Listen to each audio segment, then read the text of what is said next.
Hello everybody, this is Mikhail Bogosyan from AUA with probability lecture number 27. Today we're going to talk about the normal distribution. Normal distribution plays a central role in probability and statistics, and this is very important lecture for us. The distribution name, normal distribution name, is denoted by n, curly n, and it has two parameters, mu and sigma squared. Sometimes people take mu and sigma as parameters, and we will talk about that later. Sigma is positive number. So the definition is as follows. We say that X has a normal or Gaussian distribution with the mean mu and the standard deviation sigma, or with the mean mu and variance sigma squared, and we will write that in this form if the PDF of our random variable x is given in the following way. The PDF is equal to 1 over sigma times the square root of 2 pi times e to this power, so e to the minus x minus mu squared over 2 sigma squared for any x on the real axis. So mu for us is mean, sigma is standard deviation, and sigma squared will be the variance. Later, for any random variable, we will talk about its mean, standard deviation, and the variance, but at this moment for us, mean is this parameter, variance is this parameter, and standard deviation, which is positive, is the square root of the variance. Okay, so an important case, if mean is 0 and if the variance or the standard deviation is 1, then we will call this as standard normal distribution, and the random variable which has standard normal distribution we will call to be a standard normal random variable. So important subcase is when mean is 0 and variance is 1. The PDF of the standard normal random variable is given by this formula. So if you remember, the general formula was 1 over sigma times this. So sigma is 1 in this case, and we are obtaining 1 over square root of 2 pi. And e to the minus, the general form was x minus mu squared. So mu is 0, we are getting x squared over 2 times sigma squared, and sigma is 1. So here we have mu is equal to, mu is 0, and sigma is 1. In this case, we talk about standard normal random variable and standard normal distribution. So this is the PDF of standard normal, and the CDF of our standard normal is obtained by integrating the PDF from minus infinity to x for any x. Here I am changing the variable to t, not to confuse with the upper limit of integration. Unfortunately, this integral cannot be calculated in terms of elementary functions. So I cannot simplify this, I cannot simplify it further. So we are keeping this, and we are calculating the values of our CDF by some numerical methods or by using some tables, or usually I'm doing that by using R or other statistical software, mathematical software. So I will calculate for you the values of CDF by using R, and I will show how to calculate that values of CDF by using statistical tables, normal standard tables. Okay, one important thing is when we are saying that this is a PDF, we need to check that it satisfies the properties for PDF, the standard properties. One is that phi is non-negative integrable function. Well, it is non-negative, it is e to the minus x squared over 2 times some constant positive. And the other the property is that the integral of this from minus infinity to plus infinity is equal to 1. Well, this is not a simple exercise, but you can try to do that, to prove that, or you can look at some textbooks for real analysis or calculus 2. This is the graph of the PDF of standard normal random variable. So the PDF of standard normal has this form, and this is called bell-shaped curve. This is a bell-shaped, well-known bell-shaped curve. So you can see that our curve, our PDF, is symmetric around this line passing through 0. So symmetric around the y-axis. By the way, this graph is obtained by R. R is not showing that y-axis here, it is showing there. Hope you are reading this graph correctly. So 0 is here. And this is the axis y is equal to 0. Not that line, but 0 is here. Okay. So another important thing is that it tends to, this PDF tends to 0 very fast at plus infinity and at minus infinity. So practically after 4 and up to the minus 4, the values are very, very small for this graph. This is because that graph was, that function was some constant 1 over. So this is the graph of phi of x, which was defined as 1 over 2 pi, that constant, times e to the minus x squared over 2. And if x is large, this is very large. This is with minus sign in absolute value large, and this is very small. This gets smaller and smaller if x is getting larger and larger. Okay, so we will talk about this graph again and again. One important thing is when we will generate, when we are talking about possible values for normal 0, 1, then with high probability that values will be in this range. So with high probability, we will calculate that probability. We will talk about that. What is the probability?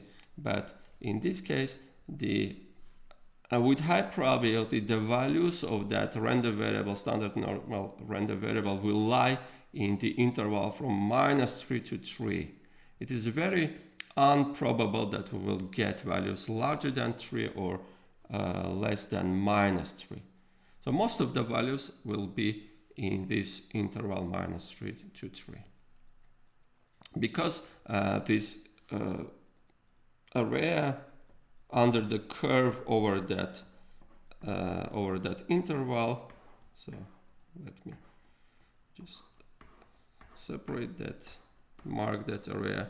This area will be very close to 1. By the way, since this is a legitimate PDF graph, as we have talked already, the integral is 1, then the area under this curve is 1. Okay, so let's move forward. The next is the graph of the CDF for standard normal again. So normal 0, 1 with parameter 0, 1. It has this form, so it tends to 1 at plus infinity when x is tending to plus infinity. It tends to 0 at minus infinity. It is increasing, it is continuous, and one particular value if x is 0, the value of CDF is 0.5. It is also symmetric around this point. And one nice thing, we will talk about that later. If I'm calculating, say this is the point -1, if I'm calculating this value at -1, this is the value of our CDF at -1, and if I will take the negative of this, I will get 1, so symmetric to -1 is 1, and if I will calculate this, these two lengths are equal. So this is the value of CDF at -1, and this is 1 minus the value of CDF. So this is 1 minus the value of CDF. I will get this length at the point 1. Later we will talk about this. Okay, let's move forward. Some notes. In different text, say about machine learning, the PDF of X, which is normal with parameters mu sigma squared, is denoted in this way. So this is what we gave for the definition for the PDF of standard normal, and it is denoted by nx with parameters mu sigma squared. This line is separating the variable x from the parameters mu and sigma squared. So usually I'm denoting every PDF every time I'm giving PDF name f of x is equal to something, and to separate that, this is the normal PDF. People are writing n with x and with parameters mu. This is the mean, and this is the variance. Sigma squared is the variance. This is just a note. I will use usually f of x for the general case and phi of x for the case when mu is 0 and sigma is 1. So phi of x will be standard normal's PDF, and f of x will be the PDF for general case. Okay, so the next note is the other name, as I stated in the definition. The other name for normal distribution is the Gaussian distribution, because Gauss, the famous mathematician Gauss, was using this distribution. I will talk a little bit about that later. And another note is that in different text and in most of the software, the parameters of normal distribution are the mean and the standard deviation. So parameters are mu and sigma.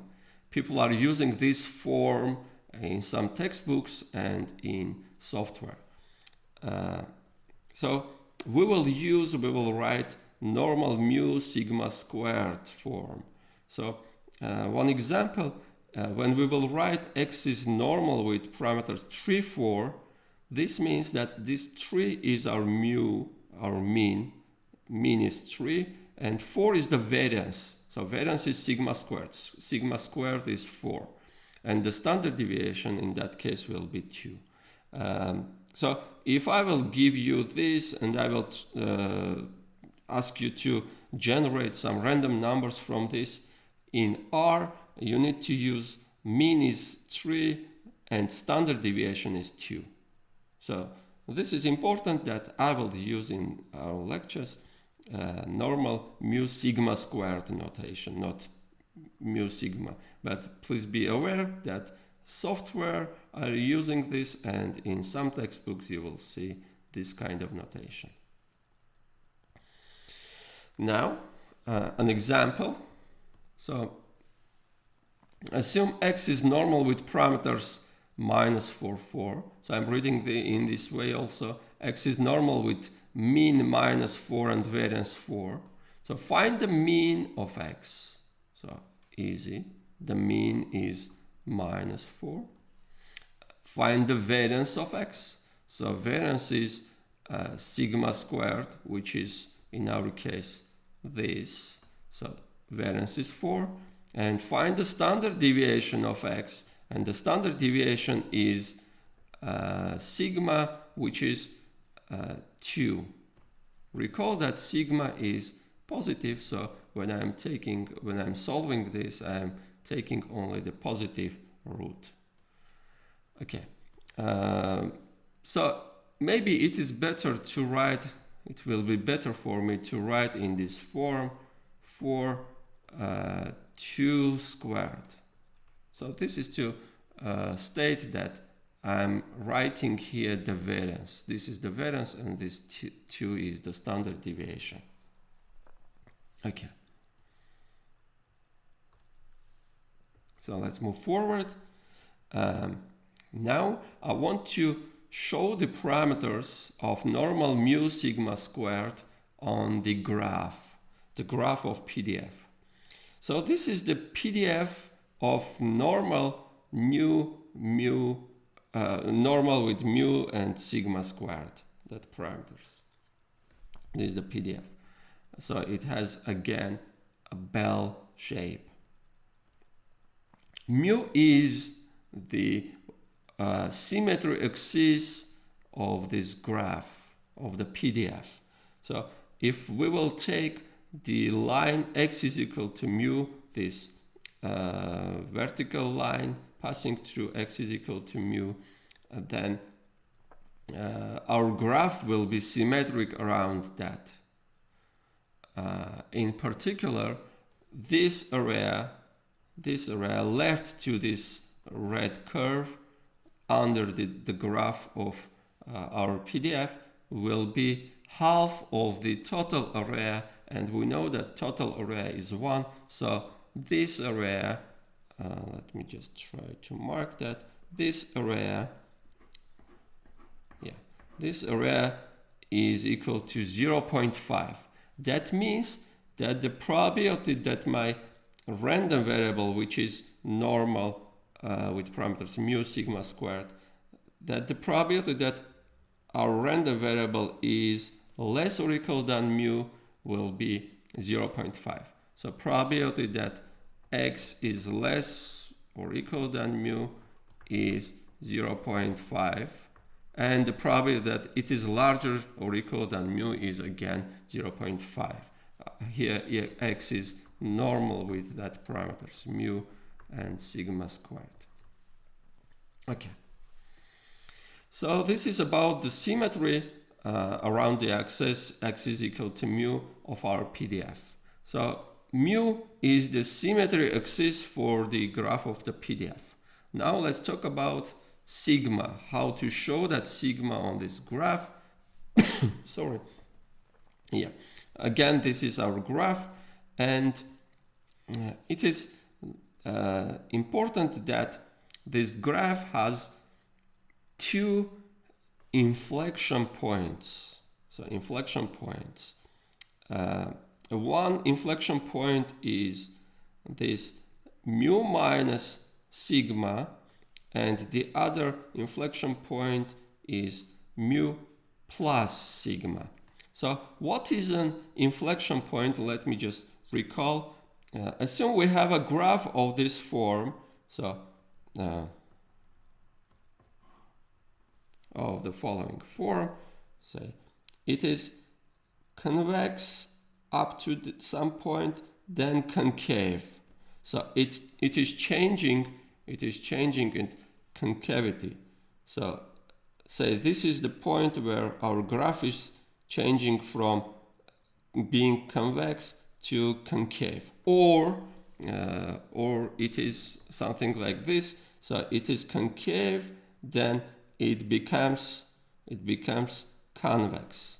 So this is that change point, the x value of that change point. These 2 values, or sometimes these values, are called inflection points. So inflection point is when our graph is changing from being convex to concave, or vice versa, from being concave to convex. So let me erase this part. and go back to our PDF of normal mu sigma squared. So this is the PDF, and it can be proven, and I'm suggesting you to prove, this is not too hard to do, to prove that it has the graph of normal PDF has two inflection points.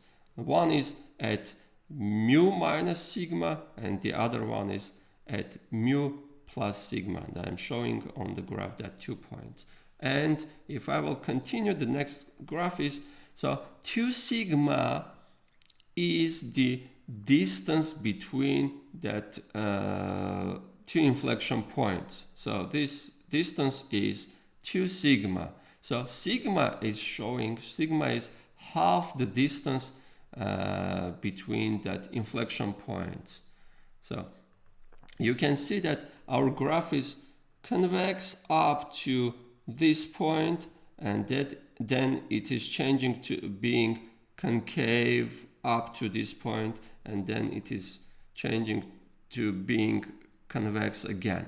So we have two inflection points, the distance is 2 sigma, and this length is exactly sigma. So this is sigma.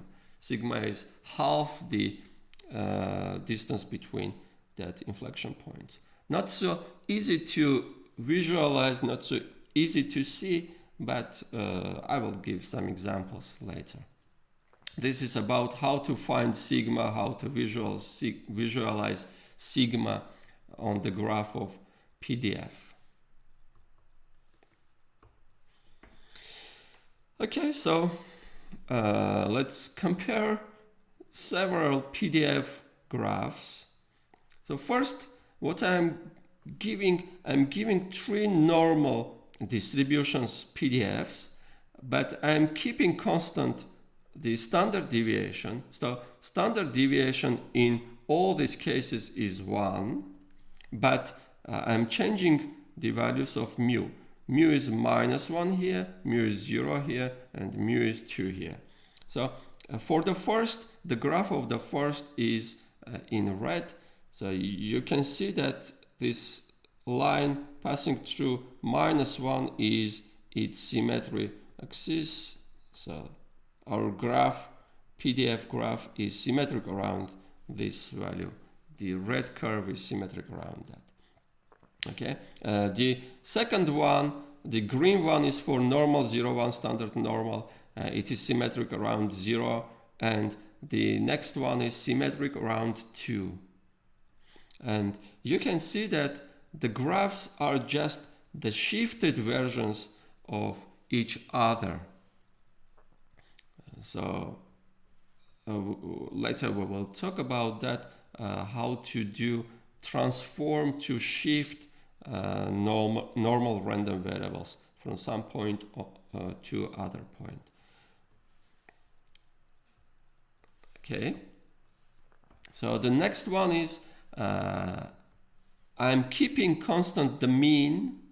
Mean is 0 in all these 3 cases. So mu is 0 here in all 3 cases, but I'm changing, I want to compare the effect of that changing sigma. This is sigma is 1 in this case, sigma is 1. In this case, sigma is 2, sigma is 2, so standard deviation is 2. And here, standard deviation is 4. So the red one is for normal 0, 1. The symmetry axis for all these 3 curves is x is equal to 0, the line passing through 0, horizontal, vertical line, sorry, passing through that point, 0. Okay, so let me visualize this sigma is 1. So if I will try to find the inflection point here, it will be somewhere here maybe, or there. Yeah, maybe this is the inflection point. So it is concave up to this point, and it is changing to being convex. And another inflection point is here, somewhere here. It is convex up to this point, and then it is changing to being concave, this shape, concave is this shape graph. It is changing at this point. So we have 2 inflection points, and this distance is our sigma, which is 1, well, yeah, almost 1. So this is 2.5, this is 1.25, a little bit less than 1.25. Okay, so if I will do that for the blue one, so blue is for normal 0, 4, so this means that sigma is equal to 2. Sigma is equal to 2. Let me see if I can find that inflection point here. So it is concave up to maybe this point, and then it is changing to being convex. So this is my inflection point, one of the inflection points, the other one is symmetric one. And I'm calculating the distance between the symmetry axis, mu, and that point. This is my sigma, it is 2. Well, it is 2, somewhere here, maybe. So this is 2. Okay, so you can see that if I am increasing sigma, then the graph is getting lower and widespread, more spread. And the green one is for sigma is equal to 4. So what this means, well, every time we need to have that the area under the graph is 1. So in this case, for the first case, for the red one, the area is more concentrated. So if I will generate random numbers, if I will observe a value for a random variable from normal 0, 1, then it will be more concentrated. It will be around 0. It will be between, say, with high probability, it will be between -3 and 3, say, if I am generating from the normal 0, 1 with this PDF. But if I am generating from this distribution, so from the second distribution, then I can get values with high probability from this range, say maybe even more, a little bit more. So the values of a random variable from normal 0, 4 with high probability will lie in this range. So I can get more widespread values around 0. And if I will generate from this, if sigma is getting higher, then the variation from 0 for my values I will generate will be larger. So I can get larger values if I am generating from this distribution. So let me just do one experiment with R at this moment. So I'm erasing. Let me pass to, yeah, this is R. So the name of distribution, normal distribution, is norm in R. And if I want to generate random numbers from normal distribution, I am using R norm. So D norm will be the PDF of normal, and P norm will be the CDF of normal. Later we will see that, we will use that, but first I want to generate, I want to generate, I decrease this, I zoom in, so yeah, maybe this is okay. So, or maybe I can zoom it in again. So give me just one number from normal with, it has 2 parameters, mean and standard deviation. So R is using standard deviation, not the variance. So if I will keep this by default, if I will not add anything, it will generate from mean 0. By default, mean is 0 and standard deviation is 1. By default, it is generating from standard normal. So if I will run this, let me try to run that. it is generating 1.34. If I will run that again, 0.39. If I will generate, say, 20 numbers from standard normal, so you can see that values are between -3 and 3. Well, I have minus 2.95, I have minus 1.7, 1.9, but none of these 20 numbers are outside of -3. Okay, but if I will change, say mean is the same, mean is again 0, and standard deviation is, if I am taking, say, 10, so, and I am running this, I am generating 20 numbers from normal with mean 0 and standard deviation 10, you can see that I can have more large in absolute value numbers. So I will have more variance in my numbers. Later we will call about that variance. So I can have minus 9.7, I can have minus 16, minus 20, minus 12, plus 12, etc. Okay.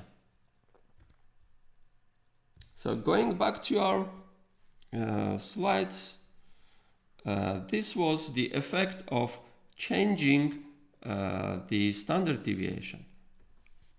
Now I'm comparing two different normal PDFs with different mean. So mean is -1 for the first one and mean is 2 for the second one, and with different standard deviations. The standard deviation is 0.5 for the first one and 2 for the second one. So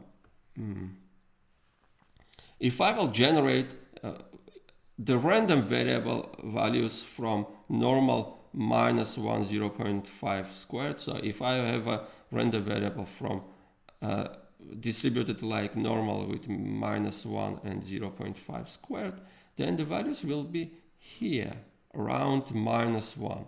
Concentrated values I will get around -1. If I will generate from this distribution, then the probability is that values will be around 2, around that mean, but they will deviate from that 2 with high degree, more larger value than for the first one. So I can have this value, say, as a value of random variable, or I can get that, or I can get that, or I can get that. So I can have more variance in my numbers if I will generate from this. Just let me try to show that standard deviations and means. So the first graph is symmetric around this line passing through -1. It is easy to show. And the second graph is symmetric around this line passing through 2. So that -1 and 2 are symmetry excesses. And to show that 0.5, I need to find the inflection points. Say my graph is convex up to some point, well, up to, say, this point, and it is changing to being concave up to this point, symmetric one, and it is convex again. So I have two inflection points, and this half distance, or the distance between that symmetry axis and that inflection point, is 0.5, something around that. Okay, and the inflection point here is this point. The one of the inflection points is that point, and the distance between that axis and inflection point is 2, and you can see it is 2. Okay, so let's move forward. Some properties, important properties. First, we are considering two normal distributions. This is general normal distribution with parameters mu and sigma squared, and this is standard normal. I have two random variables. X is normal with mean mu and variance sigma squared, and z is standard normal with mean 0 and standard deviation or variance 1.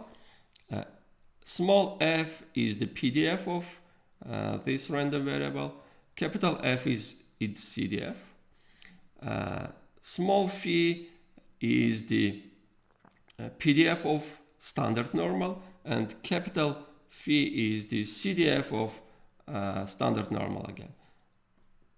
So some properties that small phi, or phi maybe, small phi is an even function, and its graph is symmetric around the y-axis, around the axis x is equal to 0. Let me just recall the formula for that phi of x, that PDF of standard normal. It was 1 over square root of 2 pi times e to the minus x squared over 2. So this is the formula for the PDF of standard normal for that random variable z. Sorry. And you can see that if I will change here x to minus x, if I will plug minus x here, I will plug minus x here, I will get the same value as at x. So phi of minus x is equal to phi of x, so I have even function, and the graph of each even function is symmetric around the y-axis, symmetric around the axis x is equal to 0.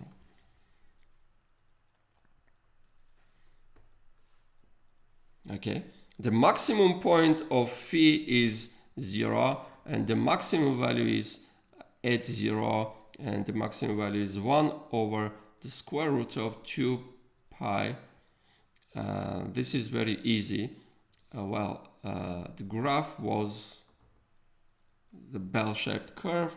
The maximum value was at 0. We have seen this, and to calculate the value at maximum, the maximum value, we just need to plug x to be 0 in that formula. Phi has two inflection points, -1 and +1. This is for standard normals PDF. So how to show this? Let me give the idea, but I will not do that calculations. So you calculate the second order derivative of that phi and set it equal to 0. If you will solve this, you will find 2 points, -1 and +1. Well, this is not enough to have inflection points. To show that they are inflection points, you need to check the value of the second derivative in the intervals from -infinity to -1, from -1 to +1, and from 1 to +infinity. So you can easily check, you can easily see that that second order derivative will be positive here. So we have convex shape, then negative here, then we have concave shape, then again positive here, so we have convex shape. So these 2 points are inflection points for our phi. So you can just calculate the second order derivative and calculate the signs, find the signs of second order derivative in these intervals. Okay. The next property is about the CDF of standard normal, that capital phi. Capital phi at -x is equal to 1 minus phi of x. I was showing this on the graph of CDF, but let me prove this geometrically by using the graph of PDF. And this is very important. We will use this when calculating the values of CDF using tables. So phi at -x is 1 minus phi of x. Why is this important? Because the values of phi in tables are usually given for positive values of x. So if we want to calculate at negative value, at some negative value, we need to use this and find the value of CDF at that negative value. So let me show this, prove this in some sense geometrically. So what I have, I want to draw the PDF phi of x, that graph of PDF. Say I will take green. We will have bell-shaped curve, so symmetric around 0. Well, okay, something like this. Okay, this is the graph of phi of x, PDF of Standard Normal. Say I am taking some value x. Say this is my x. This is my x. Now I want to show here the value of phi of x. So phi is the cumulative distribution function CDF for that random variable, standard normal random variable. So it is calculating the probability that my random variable will be less or equal than x. So it will be less or equal than x. It will be in this range. So it is calculated as the area under the graph of PDF up to that point. So in fact, phi of x, that capital phi of x, will be this part's area. So area under the graph up to the point phi. So this area is phi of x, capital phi of x. Okay, hope this is clear. Now I want to draw this value. So how to show the value of capital phi at minus x. So I'm taking red one. So if this is x, minus x is symmetric one. So say this is minus x. And if I'm calculating phi at minus x, I'm calculating the area under the graph up to the point minus x. So this is the probability that my random variable z, standard normal random variable z, will be less or equal than minus x, so I'm calculating this area, the area under the PDF graph from minus infinity to minus x. So by the symmetry of this graph, the PDF graph, and because this is the symmetric of x, well, let me show first. This is capital phi at minus x. This area is capital phi at minus x. By symmetry, we can find that this area on the right tail, this area will be again phi at minus x because of the symmetry. Because this point is symmetric to that, and the graph is symmetric around this axis, we will have the same area here. And if I will calculate phi of x was area left to this point, that orange one, the area of the orange part. And if I will add to that phi of minus x, so I am adding this area, I will get the total area, which is 1. So at the end, after taking this to the other side, we will have phi of minus x is 1 minus phi of x. So it is very easy to prove geometrically this property, this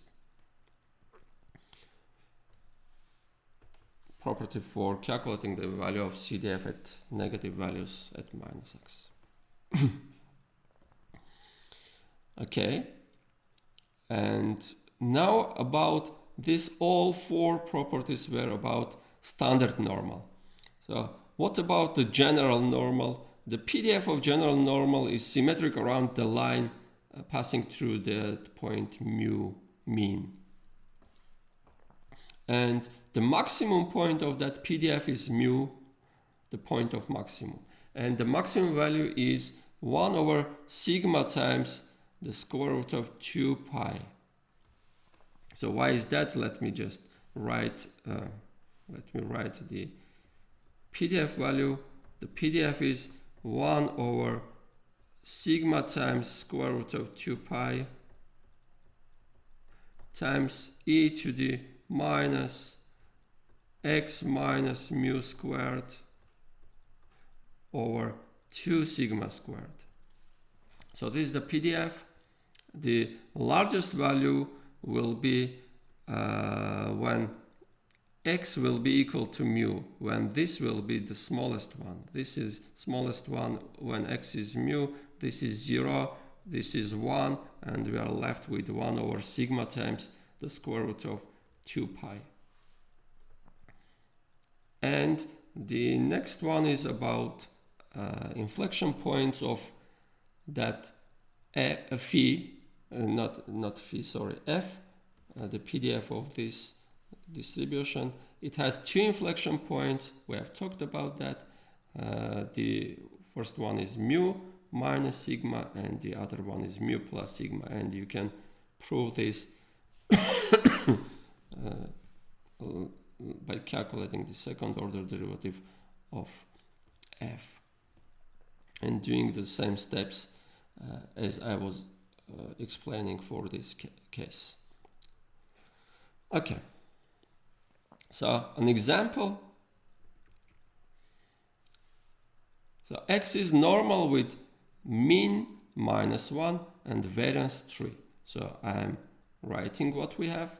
Mu is -1, mean is -1. Sigma squared, variance is 3. So the standard deviation is square root of 3. Okay, write down the PDF of x. So the PDF of x will be f of x is 1 over, I need to write sigma times square root of 2 pi. So sigma is square root of 3. I'm plugging that square root of 3 times square root of 2 pi times e to the minus. Here I need to write x minus mu squared. So x minus mu. And because mu is -1, I will get x plus 1 squared over 2 times sigma squared. So sigma squared is 3. I will have 2 times 3. So this is that formula. This is equal to 1 over square root of 6 pi times e to the minus x plus 1 squared over 6.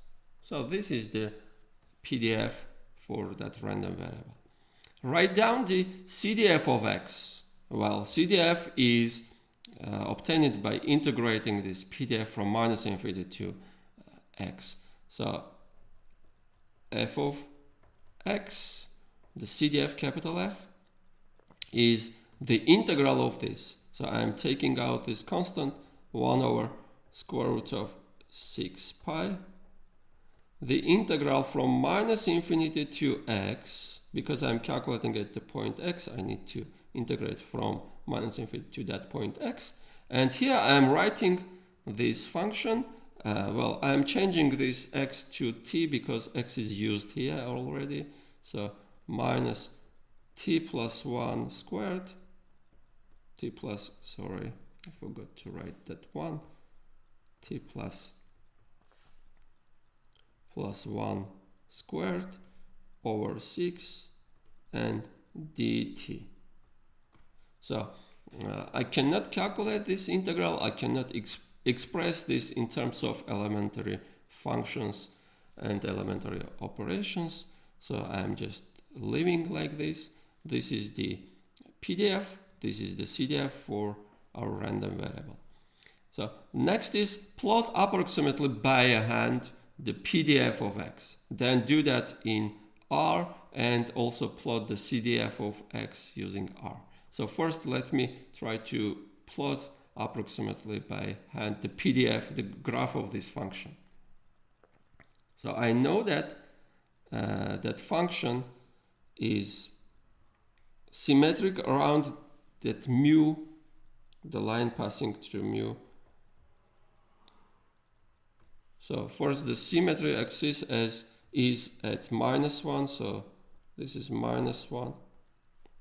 The maximum point, the value at -1 is, well, I need to plug -1 at my phi of x. That was, let me just write that again, 6 pi times e to the minus x plus 1 squared over 6. This was that formula. So if I am plugging -1 here, this is 0, this is 1. So I'm getting 1 over square root of 6 pi.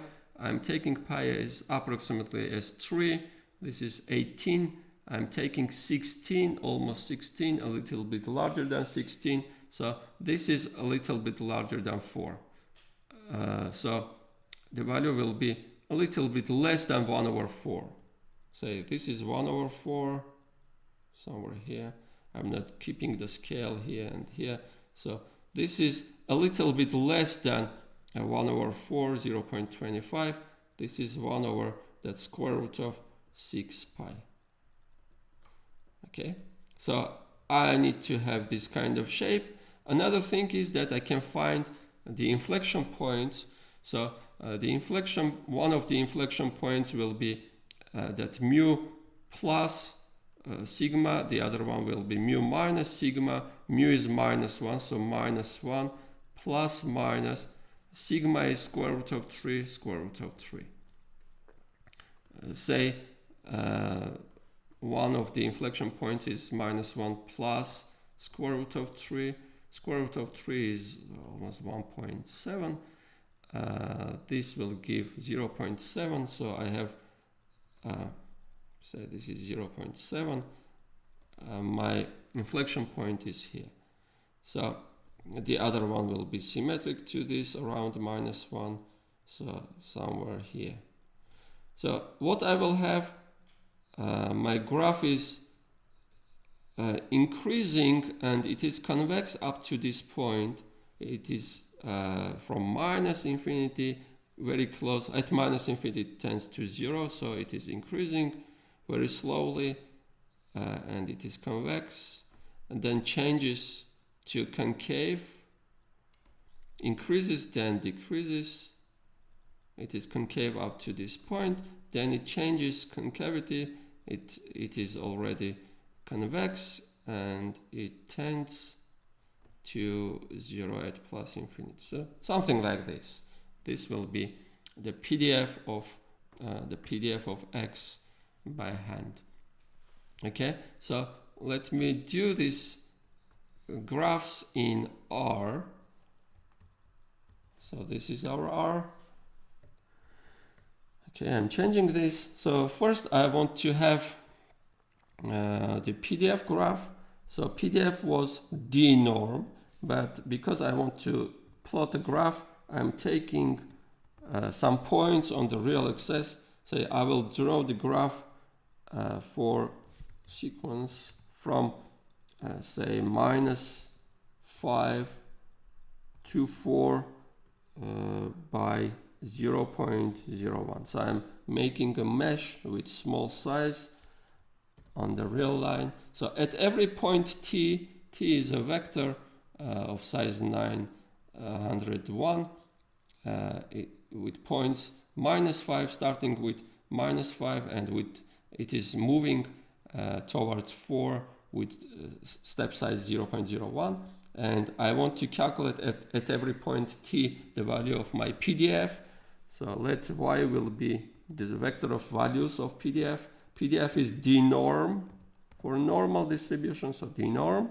And by default, if I will not change anything, it will calculate for mean 0 and standard deviation 1. You can see them here. So d norm is calculated at every point t, but I want to have mean the problem was asking to draw for mean -1 and standard deviation. Standard deviation was square root of 3. So I'm running this, and now I can do the plot. So plot ty, but join them with lines. So type is line, and a little bit thick. So line width is 2, say. And here is the graph of that.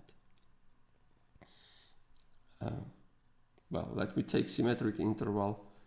If I will do -6 here, if I will select all and run that again, Control Enter, well, yeah, symmetric around -1. So this is -1.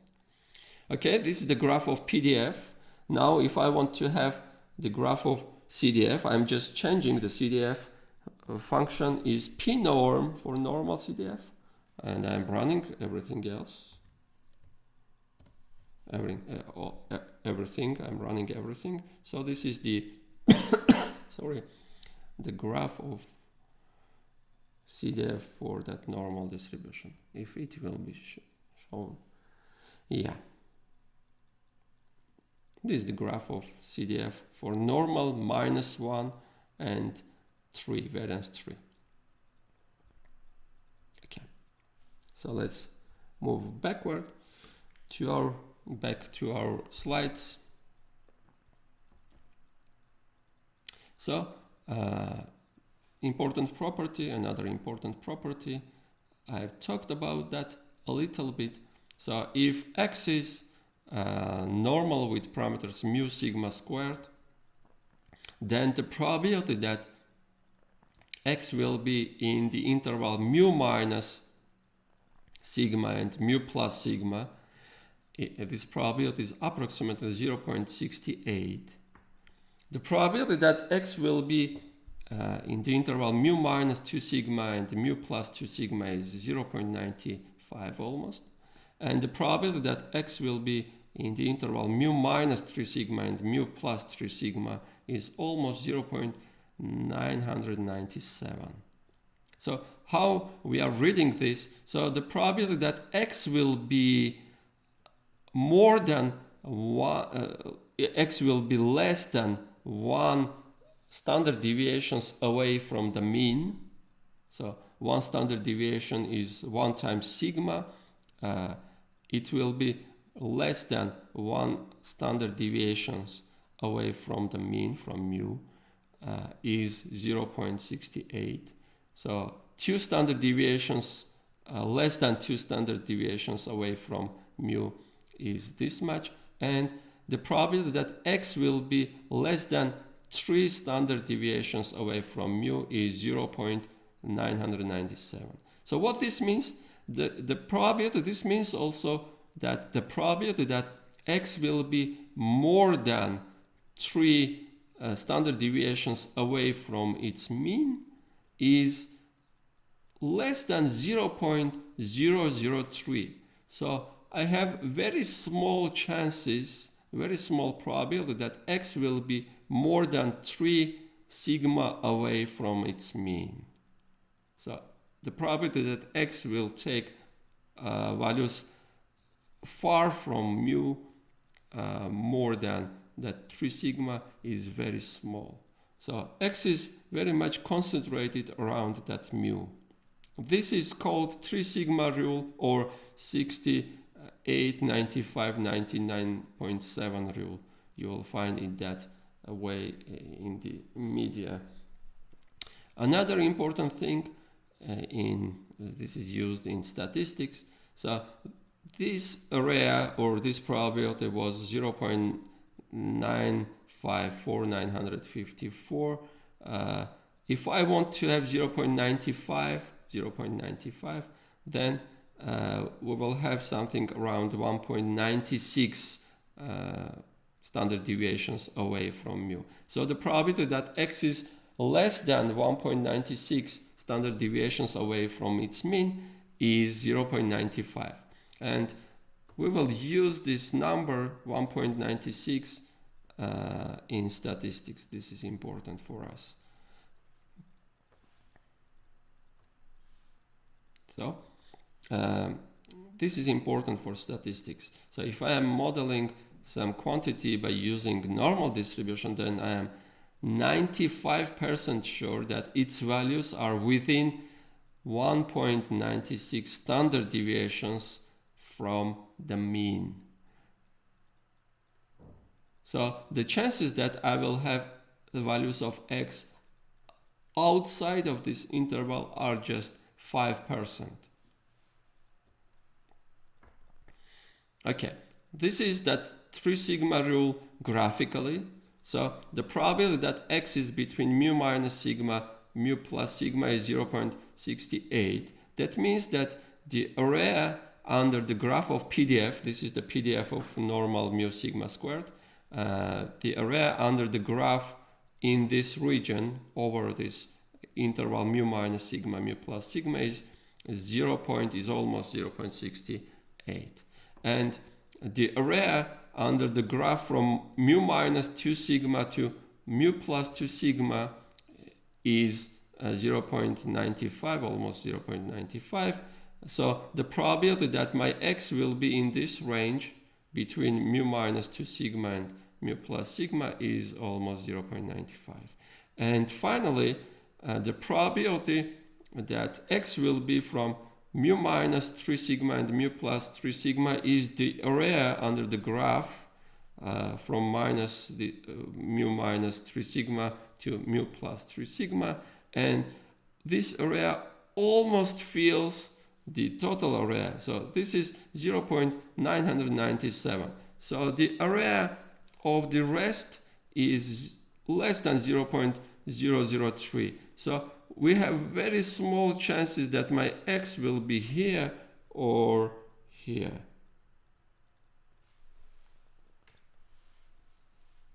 Very small chances that x will take values away from mu more than 3 standard deviations. Okay. And this is that 1.96 property. So the probability that x will be between mu minus 1.96 sigma and mu plus 1.96 sigma is almost 0.95. So this area is 0.95. So 5% chances that my x will be here or there. Or even because of the symmetry, just 2.5% chance for my x being larger than this value, and 2.5% chance that my x will be less than mu minus 1.96 times sigma. Okay, so next is another note. Not every random variable, the PDF of which looks like a bell-shaped curve, is a normal curve. So when we are talking about bell-shaped curve, that doesn't mean that always we are talking about normal distribution. Well, usually we are talking about normal distribution, but there are different random variables with bell-shaped PDFs. Say the standard Cauchy distribution, Cauchy with parameter 0, 1, is given by its PDF 1 over pi times 1 over 1 plus x squared. So this is again symmetric around 0, and this is again bell-shaped graph. It has bell-shaped graph. Let me show them. So the blue one is normal 0, 1, standard normal 0, 1's PDF, and the red one is Cauchy with parameter 0, 1, standard Cauchy PDF. So you can see that its PDF is again of bell shape. Well, important thing is the following, that Cauchy distribution has so-called fat tails. So fat tails means that the probability of having large values, of generating large values from that distribution is more probable, is high. So we can have with high probability large values. If I will generate from normal 0, 1, then with high probability, we have learned that with probability 99.7, the values will be 3 sigma away from the mean. Mean is 0, sigma is 1 here. So with probability 99.7, almost that probability, I will have my values generated from normal 0, 1 between -3 and 3. But if I will generate values from Cauchy, they will be around 0 because this is symmetric, around 0, sometimes positive, sometimes negative, but I can have large deviations from 0. I can have values generated from this Cauchy very far from 0. And let me do that experiment in R, generate from normal and generate from Cauchy. So I'm moving to R. So generating random numbers R norm. First normal, well, I'm not writing correct, norm. Yeah. So I want to have, say, 30 numbers with standard parameters 0, 1. So I'm not changing anything. I'm just running this.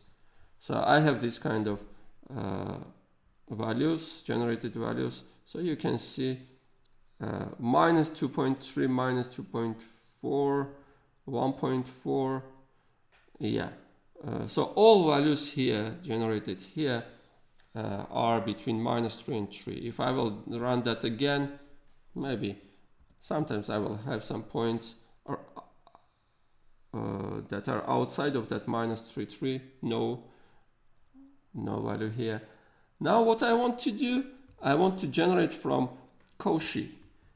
Cauchy distribution name is Cauchy, just R Cauchy, for generating random numbers. So I want to have 13 random numbers and parameters, say parameters, location is by default 0, scale is 1, so I'm not changing. I want to have a standard Cauchy, and I'm running this.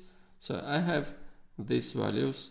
So you can see that there is 7 here, there is -3, there is -6, -20. If I will run that again, Cauchy, I will have 14 here. Yeah, if I will run that again, well, I forgot to run that maybe, yeah. Well, I have -13, -12, 22, etc. So I can have 24 here. I can have values that are far from 0, from its center. Okay. So, an important property for normal distribution.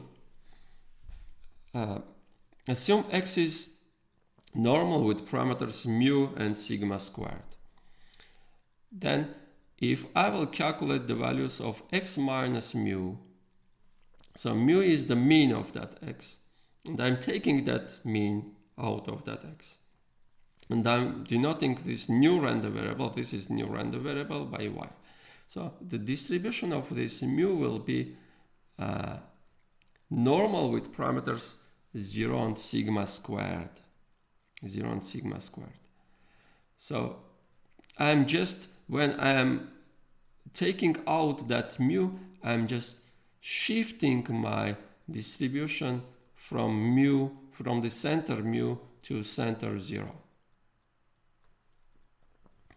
And an important transform, if X is normal with parameters mu and sigma squared, then if I will calculate X minus mu, but over sigma, over the standard deviation, so X minus mean over standard deviation, then this new random variable, which I will denote by Z, will be already standard normal random variable.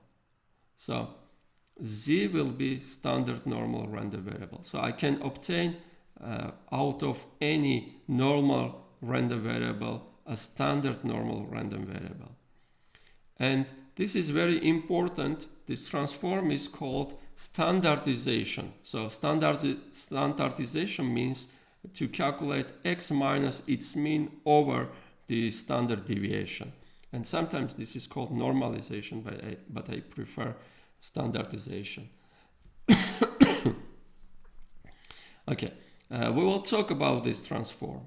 This is very important both from a probability point of view and statistics and data science point of view. Important transform. But here we have learned how to obtain standard normal from any normal. Now I want to do the inverse thing, having standard normal obtain any normal distribution. So if X is normal, standard normal, that is normal with parameter 0, 1, and I am multiplying X by sigma, and I am adding mu, then I will obtain normal with parameters mu and sigma squared. And moreover, if I have any normal random variable, so with general mean mu and variance sigma squared, and if I am doing linear transform, so I'm multiplying this x by a and adding that b, then y will be again normal. This will be again normal with parameters a times mu plus b. So mean is transformed to a times mu plus b, and the variance is transformed to a squared times sigma squared. So how I am writing this, maybe not rigorously, but I am writing this as the following. Say I want to calculate 2 times normal, say 3, 2 squared, or 4. Let me erase and write 4. Sorry, 4 will do. Yeah, 4. Something like this. What I mean by this, so I have a random variable which is normal distributed with parameters 3, 4, and I'm multiplying that random variable by 2. So I will obtain in this case new random variable which is normal with parameters, so 2 times 3, so 2 times 3, and 2 is going here without anything, and 2 is going here with square, so 2 squared times 4. So I will have at the end a normal random variable with parameters 6 and 16. Okay, so if I want to have 1 plus say 3, well, let me take with minus sign, with minus sign, say 1 minus 3 times normal with parameters, say 1, 2. So what I mean by this, I am writing in this way. Well, I have random variable from normal 1, 2, which is x, and I am calculating 1 minus 3 times x, and I want to find the distribution of y, which is 1 minus 3x. So first I will have 1 plus, so that minus 3 is going inside that normal. So normal, minus 3 will go here and multiply that 1, so minus 3. And minus 3 will go here with square, so I will have 9 times 2, 18. Okay, and now I'm adding 1, that means I'm just shifting the mean by 1 unit. So I will have just normal with parameters minus 2 and 18. So the distribution of this will be normal with minus 2 and 18. So why is this important? Say, first is when we are generating random numbers from normal 0, 1, then by using this transform we can generate from any normal with general mean and variance. And the other thing is when you are doing, when I was talking about the standardization in the last slide, when you are transforming your random variable or your data set by using standardization, then you need to go back, and going back is by using this transform. So from standardized random variable, if you want to go to your initial random variable, you are multiplying by sigma and adding mu. Okay, so why is standardization important? So in older days and even up to now and nowadays, people are using standard normal tables to calculate probabilities for normal random variables. The idea was the following. So I will show that standard normal tables soon, but first the idea. Assume we want to calculate this probability that x is between a and b, where x is normal with some parameters mu and sigma squared.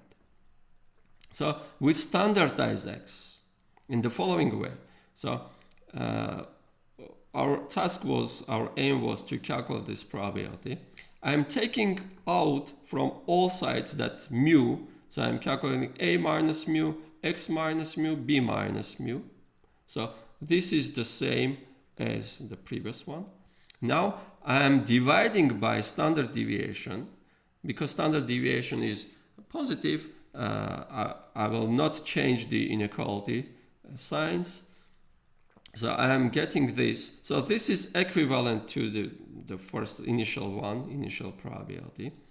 So we are calculating this probability, but this random variable now is the standardization of x, and we are denoting that by z, and we know that the distribution of z by previous property, the distribution of z is standard normal. So this is standardization of our normal random variable. And we are obtaining that the probability that x is between a and b is the probability that z is standard normal random variable is between a minus mu over sigma and b minus mu over sigma. And we have denoted, if you remember, that capital Phi was the Cdf of standard normal, the Cdf of this random variable.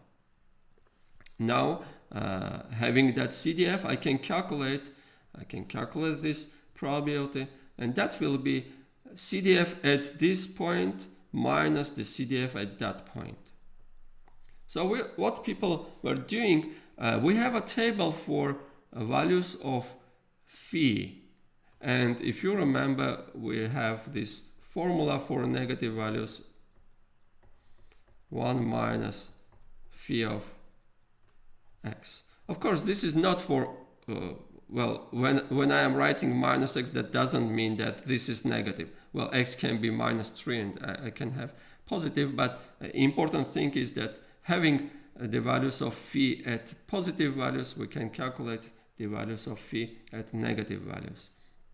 Okay, so we have a table of values of Phi. Now we can calculate any this kind of probability by using that values of Phi, just by doing this kind of standardization. I will show this how to do soon.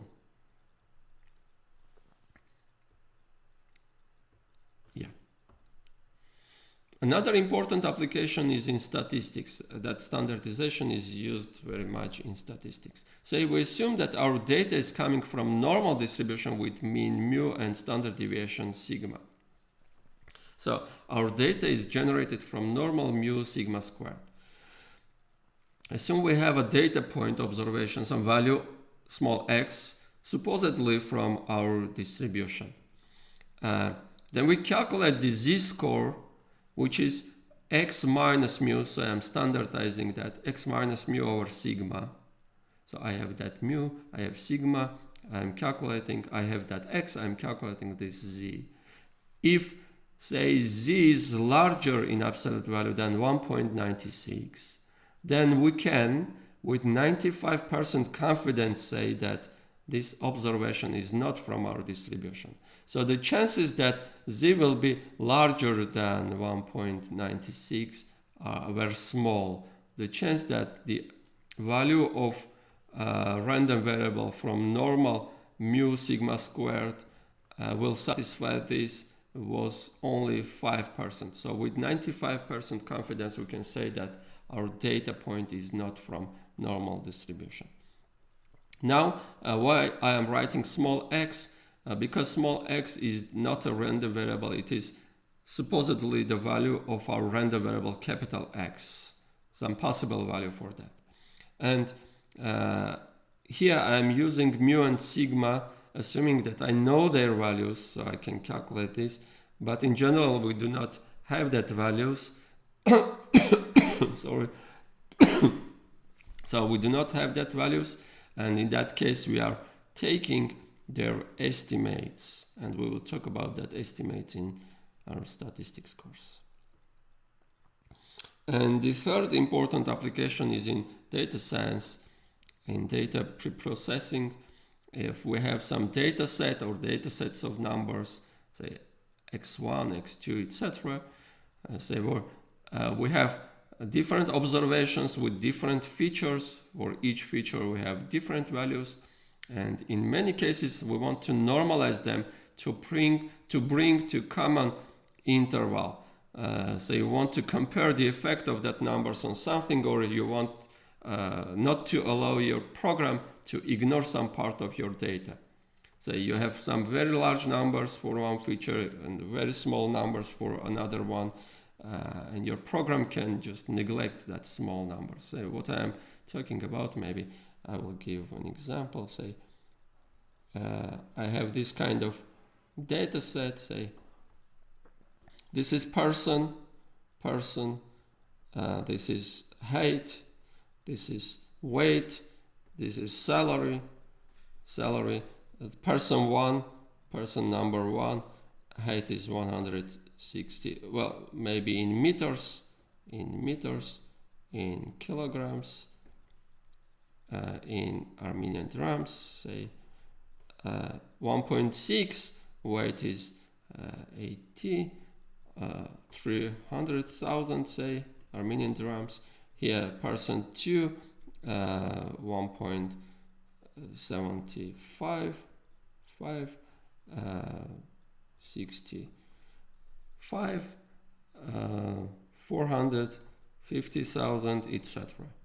So we have several features, 3 features here. We have 2 observations here.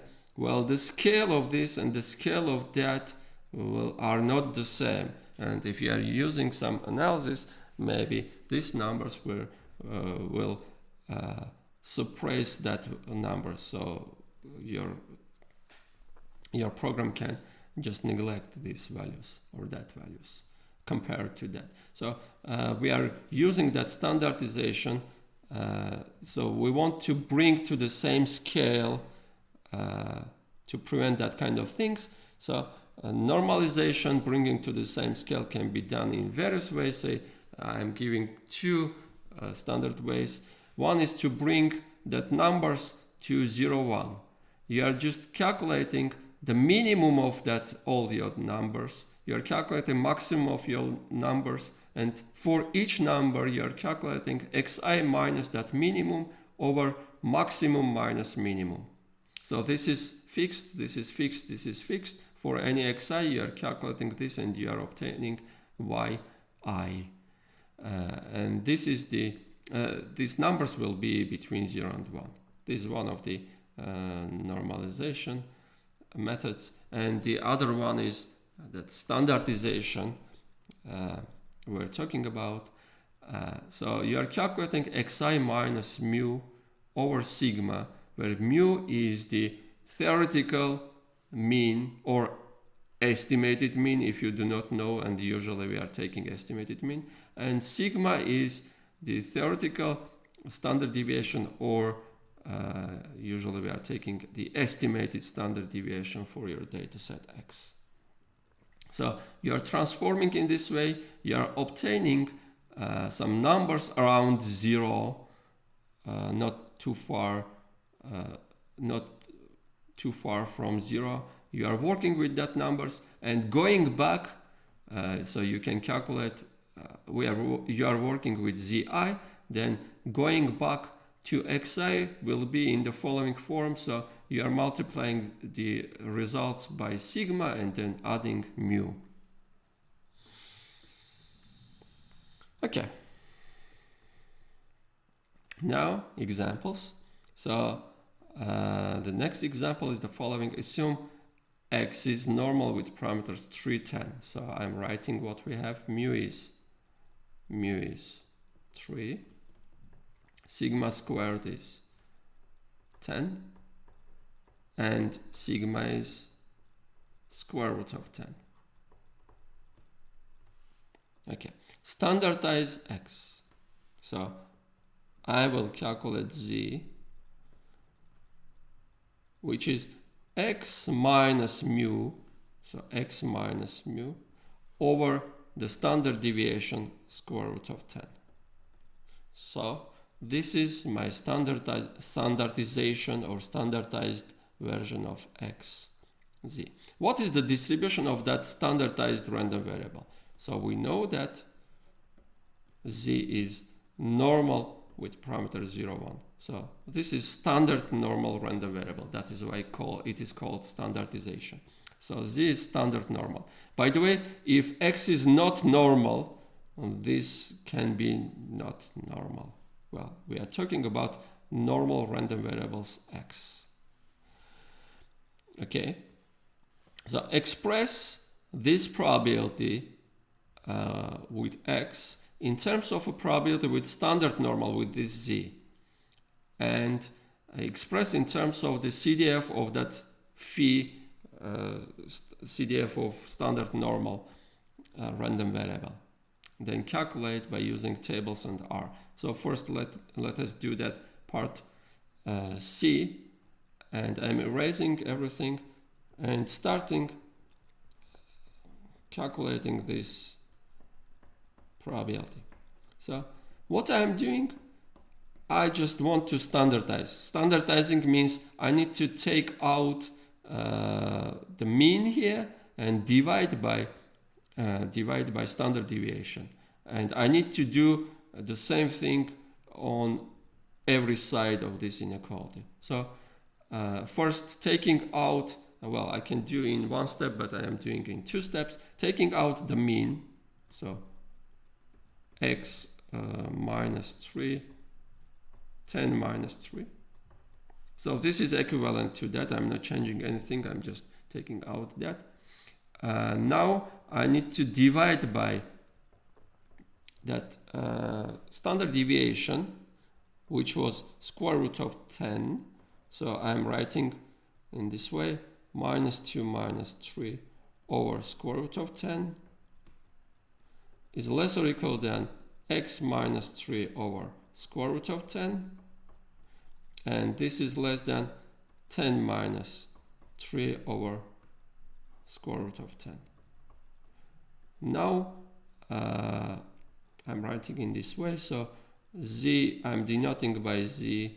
Well, I have denoted that already, but I'm writing it again. X minus 3 over square root of 10. That's standardized random variable. And I'm obtaining that Z is standard normal, 0, 1. And I will have the following probability. Probability that minus 5 over square root of 10 is less or equal than Z, and this is less than 7 over square root of 10. Okay. So I have expressed this in terms of standard random variable. Now I want to calculate this. So I want to express in terms of the Cdf of standard normal phi. Because this is standard normal, the probability that Z is between A and B is the CDF at B minus CDF at A. So I'm continuing. So this is equal to that phi at the point 7 over square root of 10 minus phi at the point minus 5 over square root of 10. So I have expressed the probability for about random variable x, normal 310, by using standard normal distributions CDF phi. Now let me erase everything and calculate this by using standard normal tables and also R and compare them. So what we have obtained, maybe I will, let me erase everything. No, I will keep first, do calculations by hand and then using R. Okay. So I'm erasing this. I'm just writing that this was phi at 7 over square root of 10 minus phi at minus 5 over square root of 10. So first, let's calculate this. Well, by using some calculators or anything else, we can calculate the value of 7 over square root of 10. So let me do that in R.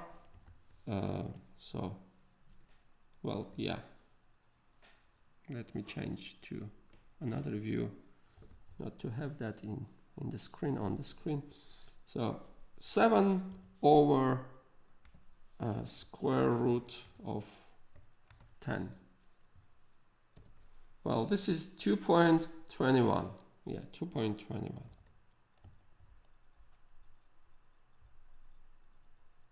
Well, after going back, some part is not visible.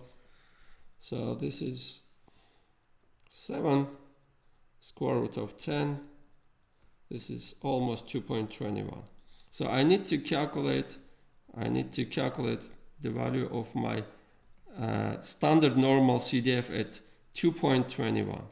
So let me show how to do that on the standard normal table. Well, I will erase this.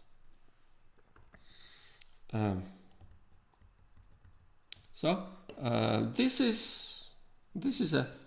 is that table. It's the standard normal distributions table. So what I'm doing, I'm just searching in Google. This is Google Images standard normal table, and it gives a lot of tables. You will find a lot of tables here.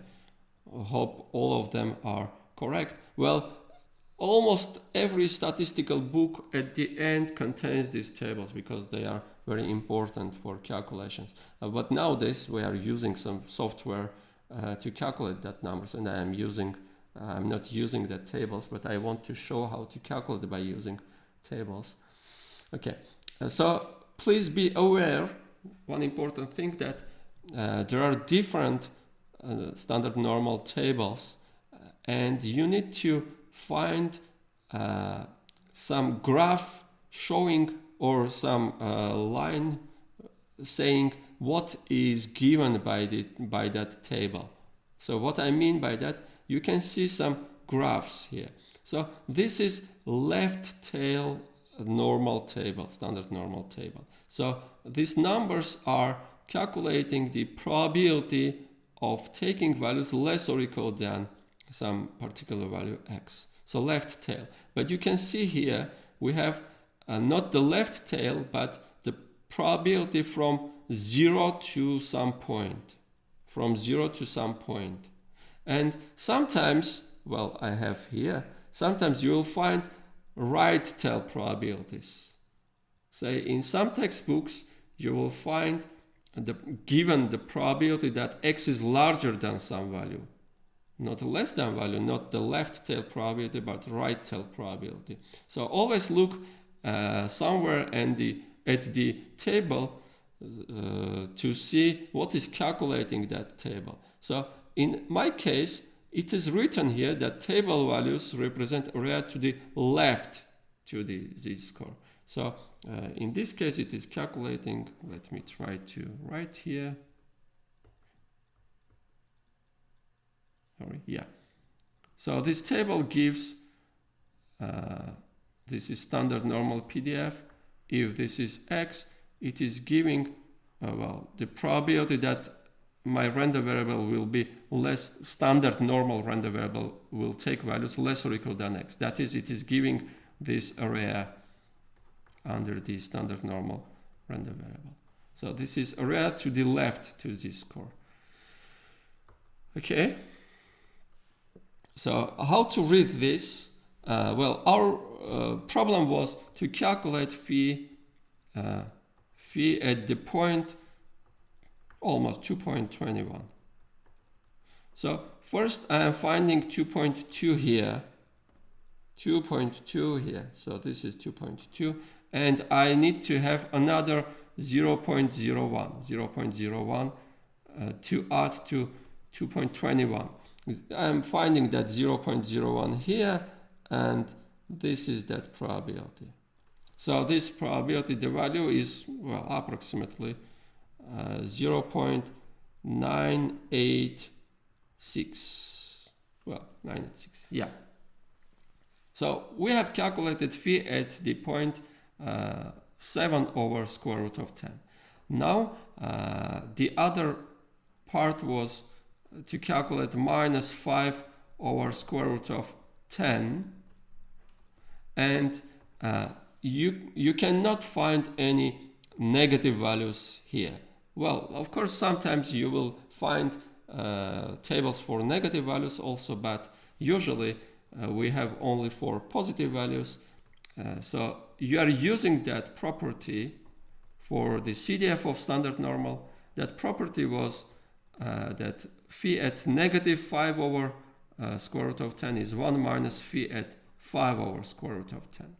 Now, by using some calculator or some software, we are calculating this number and finding that number here. So let me switch to R, calculate 5 over square root of, well, 5 over, yeah, I can change it here, 5 over square root of 10, run that, 1.58. So 1.58. This is our table. Yeah. I need to find 1.58. Phi at, this is 1.58.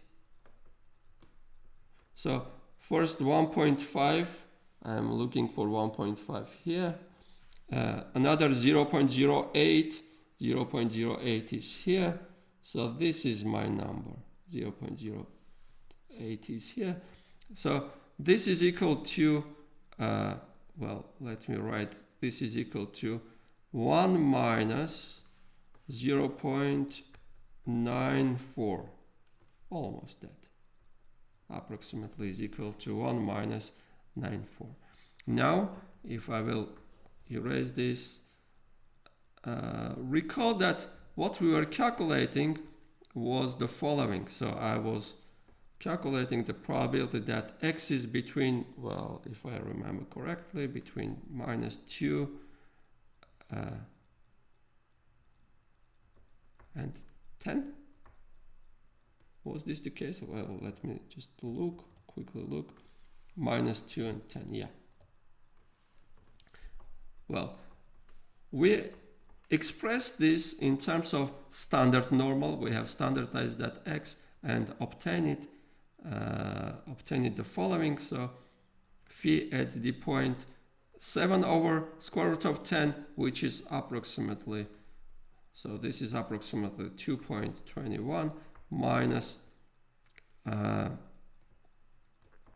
1 minus phi at 1.58, and this is again approximately, well, this value was 0.98 with something, well, 98, well, because I'm not writing the third digit here, I will note it here, I will not write it here, 1, and plus this value was 0.94.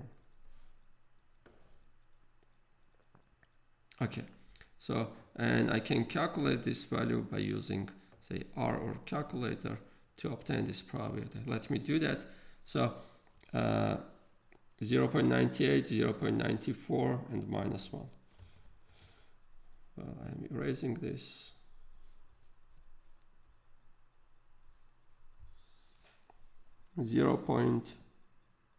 .98, well, it is not writing 0.98 plus 0.94 minus 1, and this value is 0.92.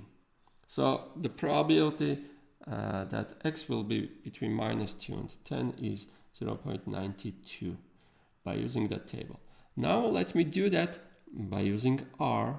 So first I will do that with the standardized version. So in the standardized version, I needed to calculate the probability. I'm not writing in the R language, but I want to write what we are calculating. So 7 over square root of 10. No, this was not the case. So the probability that our z is between this z and it is less than 7 over square root of 10. So this was that probability we are calculating. So this is the CDF phi at the point, well, let me just write phi at 7 over square root of 10 and minus the phi, the CDF of standard normal at minus 5 over square root of 10.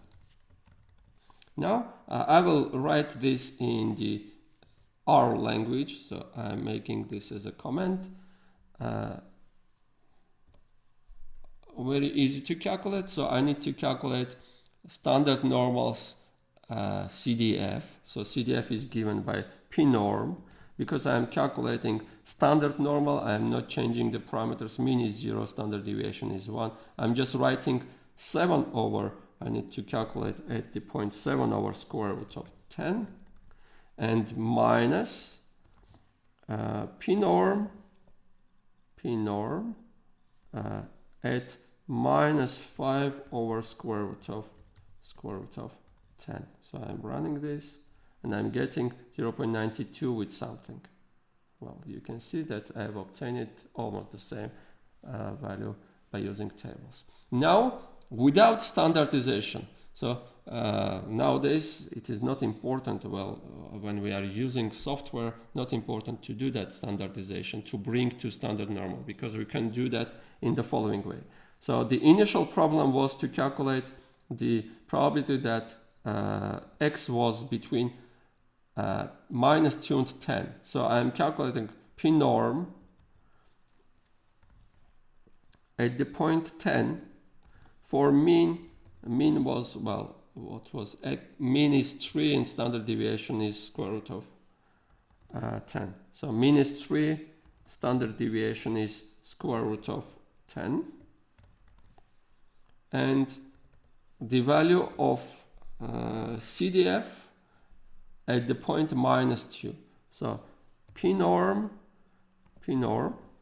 at the point -2, and again mean is 3 and standard deviation is square root of 10.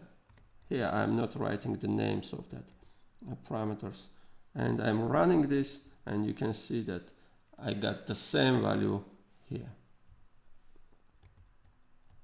Okay, so calculate that value by using standard normal tables and R. We have done that. Next problem, assume x is normal with parameters 0, 1. Transform x linearly to obtain a random variable y which is normal with parameters -3 and 6. So let me solve that. Yeah. So y is equal to, because first I am thinking about this, because I want to have 6 here, the standard deviation sigma is, here sigma is square root of 6 and mu is minus 3. And the transform was mu plus sigma times x. So to bring to mean mu and standard deviation sigma. So in our case, we will have minus 3 plus square root of 6 times x. So this is what we have.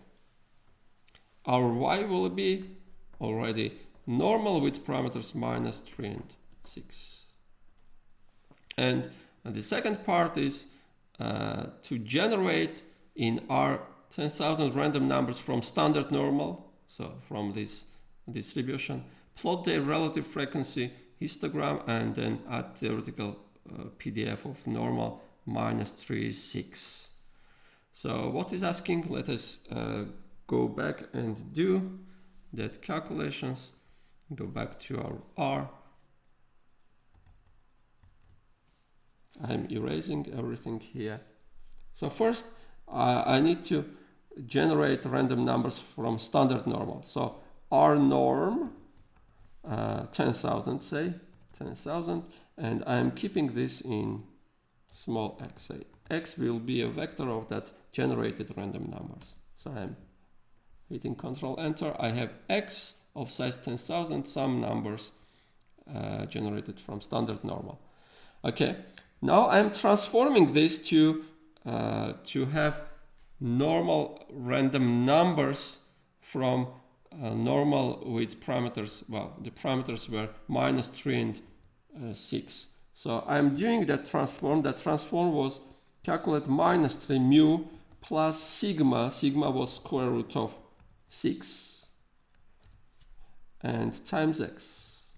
Calculate for each x this transformed random transformed number. Okay, now I have that y values, again vector of size 10,000 with some values.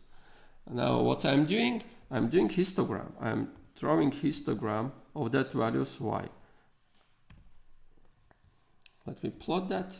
Yeah, I have this kind of shape. Well, this is showing frequency.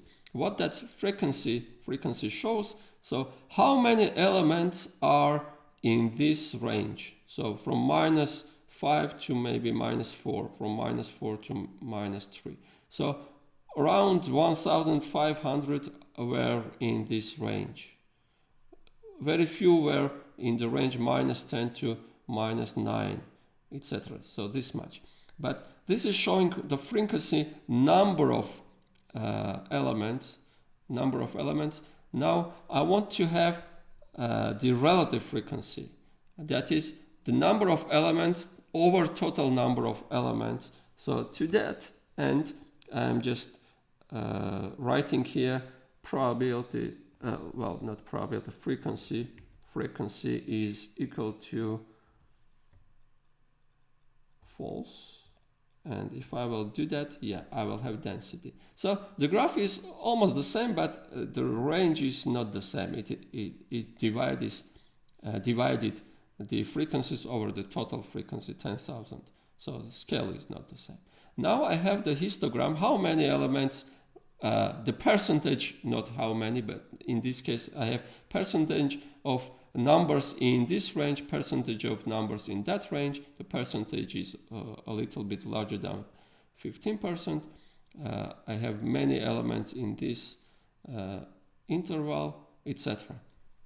Now, what the problem was asking, add to this theoretical distribution. We believe that these numbers, this is a data set of numbers, just 10,000 numbers. We believe that these numbers will be from normal, let me just write, with parameters minus 3 and 6. Standard deviation is square root of 6. So let's check that.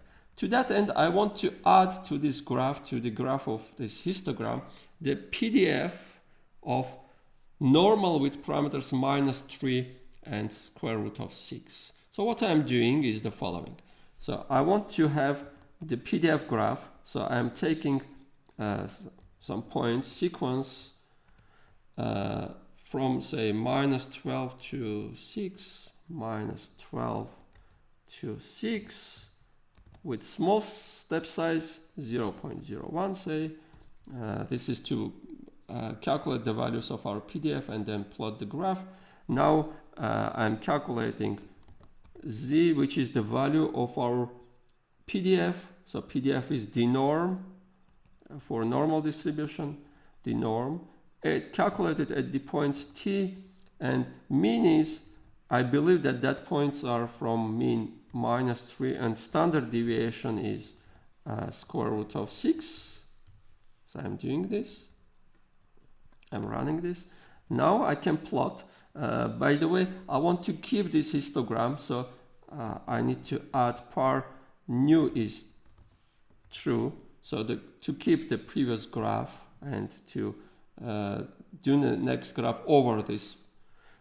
And I'm adding my graph plot tz by just joining by lines. Type is equal to lines L, and line width is say 2, a little bit thick. So if I will run that, I will have this kind of thing. Well, not totally coinciding, but you can see 2 zeros here, 2 -5s here, and you can see some confusion here. So let me bring to the same scale two graphs to compare them. So what I'm doing, draw that histogram. So xlim, I'm giving xlim, draw for me, so between -12, -12, and well, I was using 6, yeah. Xlim is here, and the ylim is, I want to have my y from 0 to say 0.18 maybe. Yeah, and I'm using the same parameters. So I'm copying this, and I'm using same parameters for the second plot. Yeah, now I will run this several lines. Yeah, Control Enter. So what I have is this nice graph. You can see that the values obtained by this transform are very well fitting that normal distribution PDF. So these values are in some sense generated from normal with -3 and standard deviation square root of 6. So this much about this problem. Let's move back to our slides. Okay, the next one is assume X is standard normal. So in this case, I will have mu is 0, sigma squared, and sigma r1. Calculate the probability that X will take values either 0 or 1 or 2. Because we are talking about continuous random variable, this will be 0 exactly. So this is the probability that X is exactly equal to 0, and plus probability that X is exactly equal to 1, plus probability that X is exactly 2, and all that probabilities are 0. So this is 0. The probability that X is less than 0. Let me recall the graph. Let me just graph that PDF of standard normal. We will have this kind of shape, and that graph is symmetric around 0. So this is PDF file. Graph is symmetric around 0.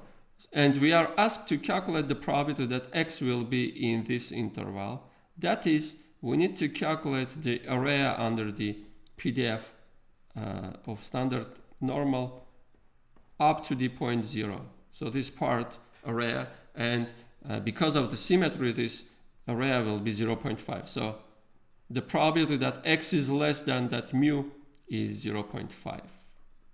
Always for any normal random variable with mean mu. And the probability that x is larger than 0 or larger or equal than 0 is again 0.5. Okay, so we are asked to calculate this. So I'm solving x squared is less than 1 means x is between -1 and 1. So I'm writing in this way and calculating this. Well, this is equal to phi at the point 1 minus phi at the point -1. So I can calculate this by using R, or I can calculate, I will do that soon, I can calculate by using standard normal tables.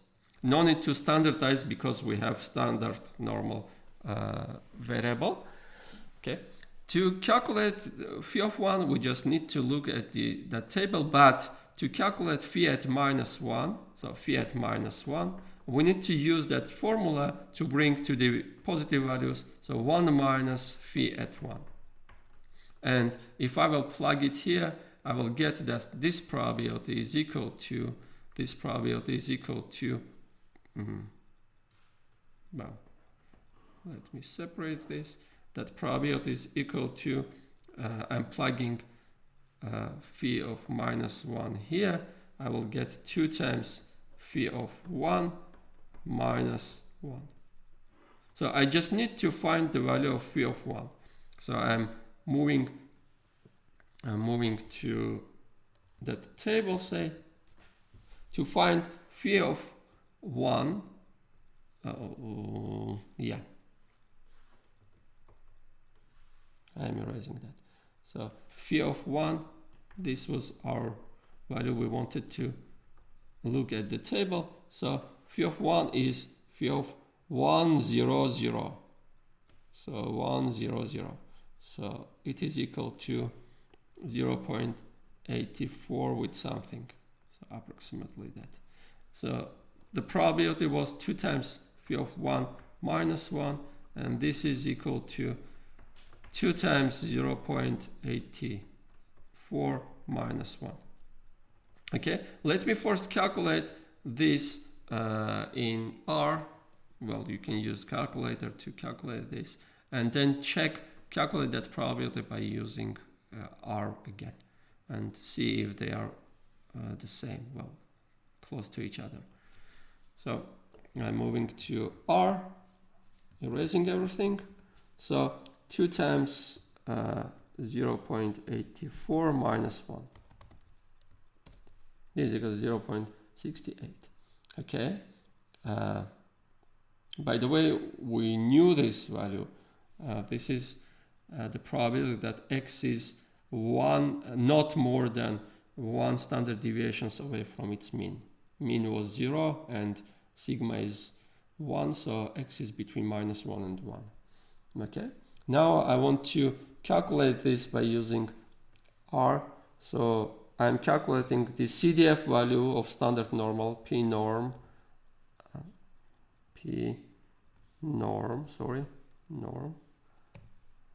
yeah. CDF at the point 1 minus P norm at -1. So if I will run this, I will have 0.6826 and etc. Okay, so let's move forward. So the next point is to calculate the probability that x is larger than 3. So in this case, this will give, I want to express in terms of the CDF. So this is 1 minus phi at the point, let me first write by using that complement formula, 1 minus the probability that x is less or equal than 3, and this is equal to 1 minus the value of CDF at the point 3. Now we just need to calculate that phi at 3. Let me show that on the table, and you can use R to calculate that, but let me just show that on the table. yeah, this is our table. So the value of phi at 3 exactly, so 3, 0, 0 is 0.99865. So this is the value of phi at 3.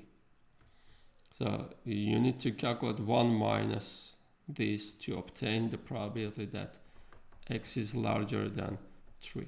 So it is equal to 1 minus that value, 0.998. So this is approximately. Okay, so I'm erasing this. Going back to our slides. Well, yeah, these are my slides. So another problem is to calculate conditional probability, but this is again simple because we know that formula to calculate conditional probability. So I need to write probability that x is less than 3 and x is larger than 0 over the probability x is larger than 0. So this is the same as probability that x is between 0 and 3 over the probability that x is larger than 0.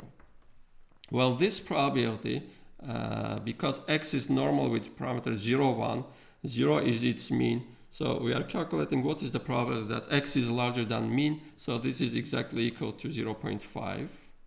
So this is equal to over 0.5. This is the same as 2 times this.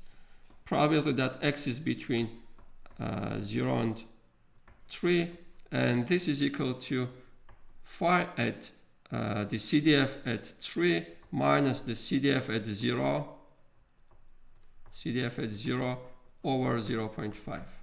Well, the CDF at 0 is 0.5. CDF at 0 shows what is the probability that x will be less or equal than 0, and again 0 is its mean, so this will be 0.5, and phi 3 we have calculated that was 0.99 and something 8. And so just plug that values and you will calculate this conditional probability. Now, assume that the heights of women in Armenia are normally distributed with the mean 158.1 centimeters and standard deviation 5.7. And this is from this journal. You can look at this journal, at that article. What we want to have, we want to calculate the probability that the randomly chosen woman height will be smaller than 158.1. So what we have, so let me just write in mathematical terms what we have and what we want to calculate. The height of a woman, so height is our random variable, is normally distributed with mean, so normal with mean 158.1 in centimeters, and standard deviation is 5.7, so 5.7 squared in our writing form. So I'm writing here the variance, so 5.7 squared. Now we want to calculate what is the probability that height will be smaller than 158.1. Well, because the PDF is symmetric around that mean, the probability that h will be less than that mean is exactly 0.5 because of that symmetry. Okay, this part was easy, and what about the next part? Next part is calculate some probability. Yeah, better I will erase this. Calculate the probability that the randomly chosen height, probability that height is larger than 170 centimeters if h is, let me write again, h is normal with 158.1 and 5.7 squared. So how to calculate this? Well, I can do straightforwardly in R this calculation, but let me just standardize this. Standardization means I need to calculate h minus the mean 158.1 over the standard deviation 5.7. And this is larger. I need to do the same thing with this number, not to change anything here because I was calculating this. So do not forget to do the same transformation with all sides of inequality. So 117 minus 158.1 over 5.7. So if I will denote by z, so z is my h minus 158.1 over 5.7. So z will be standard normal. Sorry. So z is standard normal. And I will get the following probability. So this is z. Z is larger than this number, 170 minus 158.1 over 5.7. So we can calculate this probability by just calculating 1 minus the probability that z is less or equal than this. So this is the value of that CDF phi at that point, 170 minus 158.1 over 5.7. So you can calculate this number, calculate the CDF at that point, either by using that table or by using R, and calculate 1 minus that value. And that will be our probability. Now let's move forward. The next is to prove that 68, 95, 99.7 rule or 3 sigma rule. So that was the following. So if x is normal with parameters mu and sigma squared, then the probability that x is less than 1 standard deviations away from its mean is 0.682, etc. So let me just show how to calculate this,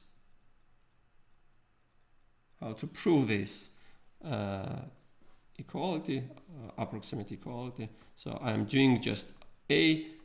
You can do in a similar way for B, C. So probability that x is between mu minus sigma and mu plus sigma. Because x is normal with parameters mu sigma squared, I need to bring to standard normal to calculate this using normal tables. So I'm calculating in the following way. I'm bringing to standard form. So I need to calculate x minus mu, and x minus mu is between minus sigma and sigma. Well, easy to see this equality. Okay, I need to divide by sigma, so I need to divide all sides of this inequality by sigma. I will have minus 1 here, minus 1, x minus mu over sigma here, and 1 here. So if I will denote by z that standardization, so x minus mu over sigma, I will have that z is standard normal, and now I can use the tables or standard normal values. So I will have this is equal to probability that my z is between minus 1 and 1. And we have calculated this probability for standard normal, and we have seen that this is 0.682. So this is a way to calculate this. So you can standardize to calculate this probability. You will get this from tables or by using R, and you will get this again in a similar way. Moving forward, important thing, quantiles of the normal distribution. Well, in fact, quantiles can be defined for any distribution, but normal quantiles are important in statistics. So let's talk about that normal quantiles. Let's consider random variable x, which is normal with mean mu and standard deviation sigma, and fixed number alpha from 0, 1. The alpha quantile of the distribution normal mu sigma squared of this distribution is the number q, because it will depend on alpha. Usually I'm writing q sub alpha.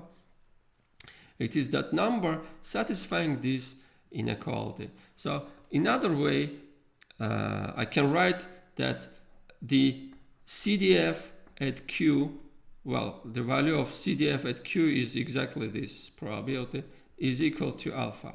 So I need to solve this. If I will know the value of CDF at every point, I can solve this inequality to find that q. But for normal distribution, this is not given as an elementary function, so I cannot solve this. We are doing that numerically. Geometrically, I have that graph geometrically on the next slide. Maybe I will show that geometrically. We want to have the area left to that q under the curve of PDF to be exactly equal to alpha. So alpha quantile is a point that divides the value of x into two parts. So the values that are less or equal than q, the values that are larger. But the probability that x will take values less or equal than q alpha is exactly alpha. So this is q alpha. This is the alpha order or alpha level quantile if the area left to that under the graph of PDF is exactly alpha. So the shaded area is alpha. One example. So assume x is normal with parameters -2, 4, so mu is equal to -2, and sigma squared is 4, so sigma is 2, standard deviation is 2. So find the 0.5 quantile of this. So what I'm doing the following. So I'm first plotting the PDF of this graph. The PDF will be symmetric around mu, around -2, so I will have something like this. Yeah, symmetric around this line. Okay, so this is the PDF of that normal with -2, 4. Okay, so I need to find the 0.5 order quantile of this distribution.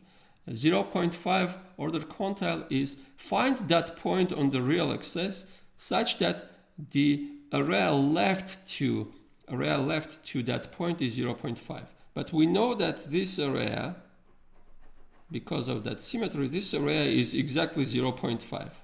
Well, sorry, 0.5. This area is 0.5. So that quantile is exactly -2. So this is Q 0.5. So the solution of this is easy. No need to do any calculations. Q 0.5 is -2. And always, if you have normal mu sigma squared, the 0.5 quantile of this distribution is just mu. The point dividing the total array into two equal parts is just mu. Okay, now the next is to calculate 0.7 order quantile, 0.7 or 70% quantile of this distribution. So to that end, we need to have a point. I need to find a point here such that the area left to that, so this area, this total area, sorry, it's not marking, not shading. This shaded in green area need to be 0.7. So I need to find this point. The area left to that under the graph is 0.7. So how I can do that? So I need to find let me erase this part. Yeah. So mathematically, I need to solve phi. Well, first I need to bring to, I need to bring to standard normal, then use that phi. Let me bring to standard normal. So 0.7 order quantile, maybe I will erase. Yeah. To have a space to write. So I want to solve the following. The probability that x is less than that q is exactly equal to 0.7. So I need to find that q. And x is random variable from normal minus to 4. So to use that table, I can do that without tables in R. I will show that, but first, if I want to use that tables, I need to bring to standard normal, standardize this. So I'm writing the following. 0.7 is this probability that x is less than q, and this is equal to probability. I'm taking out the mean, so x minus 2, x plus 2. I'm dividing by standard deviation 2 is less than, I need to do the same transform with q. So q plus 2 over 2. Now this is the standardized random variable. So if I will denote that by z, so z is x plus 2 over 2, then z will be standard normal. And I will have the probability that z is less than q plus 2 over 2. And this is exactly phi of q plus 2 over 2. So I need to find the point where this is equal to 0.7. If I will find that point, I will write that q plus 2 over 2 is equal to that point and find q. The final aim is to find that q. So let me go to let me go to our table, standard table, do this by table, and then I will do that for in R for you. So I'm erasing because after going back I will not have nice version of this. So yeah, for table, so let me recall what we are doing. So I want to solve this. I want to find q such that this is equal to 0.7. So I need to find point phi. Let me write z is small z is equal to 0.7. So what is this z? I'm looking here to find 0.7 in fact. So first I'm doing inverse thing. In our previous examples, we were given that z and we were calculating that probability. Now we have that probability, we need to find that z. So I'm looking for 0.7 here among probabilities. Well, I do not have exact 0.7, but I have close values. Say I can take this one or maybe that one. Say this is my 0.7, the one which is nearest to that 0.7. So that z is 0.53. So 0.5 and plus 0.03. So z is equal to almost equal around that 0.53. Now I'm going back to this and I will have q plus 2 over 2 is 0.53, well almost, and q will be 2 times 0.53 minus 2. Well, this is the value of that quantile. So left to this point, the area under the graph of that x, random variable x, will be 0.7. 2 times 0.53 minus 2. So let me calculate that by using R first. So I'm erasing everything. 2 times 0.53 minus 2. This is that value, minus 0.94. So what we're doing, let me just recall that we are calculating the 0.7 quantile of normal minus 2 and standard deviation is 2. So let me do that straightforwardly in R. So I'm calculating the quantile of normal that is given by Q norm of order 0.7. For mean is minus 2 and standard deviation was 2. So I'm running this and I'm getting this value. So minus 0.95. Well, closer to this, but not exactly equal to that. Now find the 30% quantile. That is the same as 0.3 quantile of normal minus 2, 4.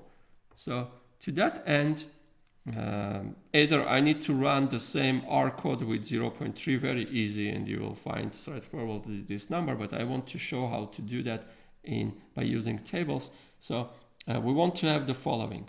So 0.3, that 0.3, 30%, is the probability that my X will be less than that Q, and our aim is to find that Q. This is what it means that Q is 30% quantile of that distribution. So to use that table, I need to standardize, and I'm using the same transform. So I'm taking out the mean, dividing by standard deviation. Standard deviation is 2. This is less than Q plus 2 over 2. And this is by denoting again by Z that X plus 2 over 2. Z is standard normal again. So I will have probability that Z is less than Q plus 2 over 2, and this is the CDF value phi at Q plus 2 over 2. So I need to find that Q such that this is equal to 0.3. 0.3 was equal to that. So I need to solve this. But what is the problem here? I just want to stress that you will not find 0.3 in that table. So let's go to that normal table.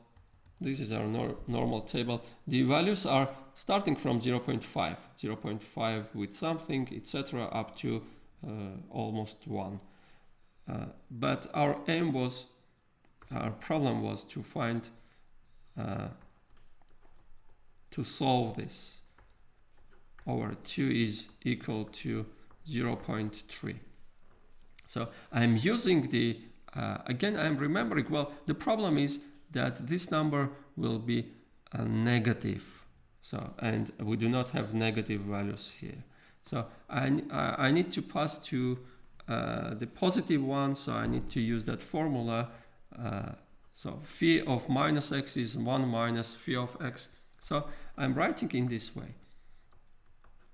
Well, this is 0.3. This is equal to 1 minus phi of minus q plus 2 over 2. Well, we have this formula.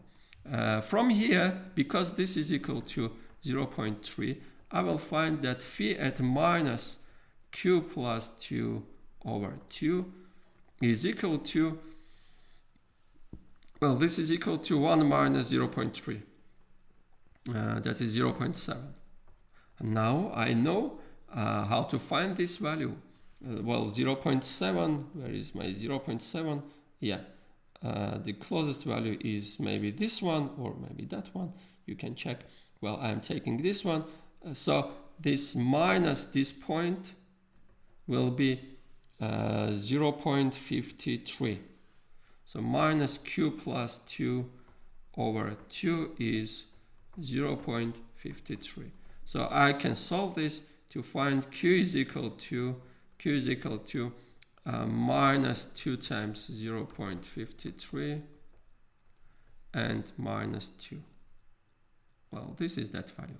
Let me check that I have calculated correctly. I'm passing to R, going to R, and I'm calculating minus 2 times 0.53 minus 2. This is that value, minus 3.06.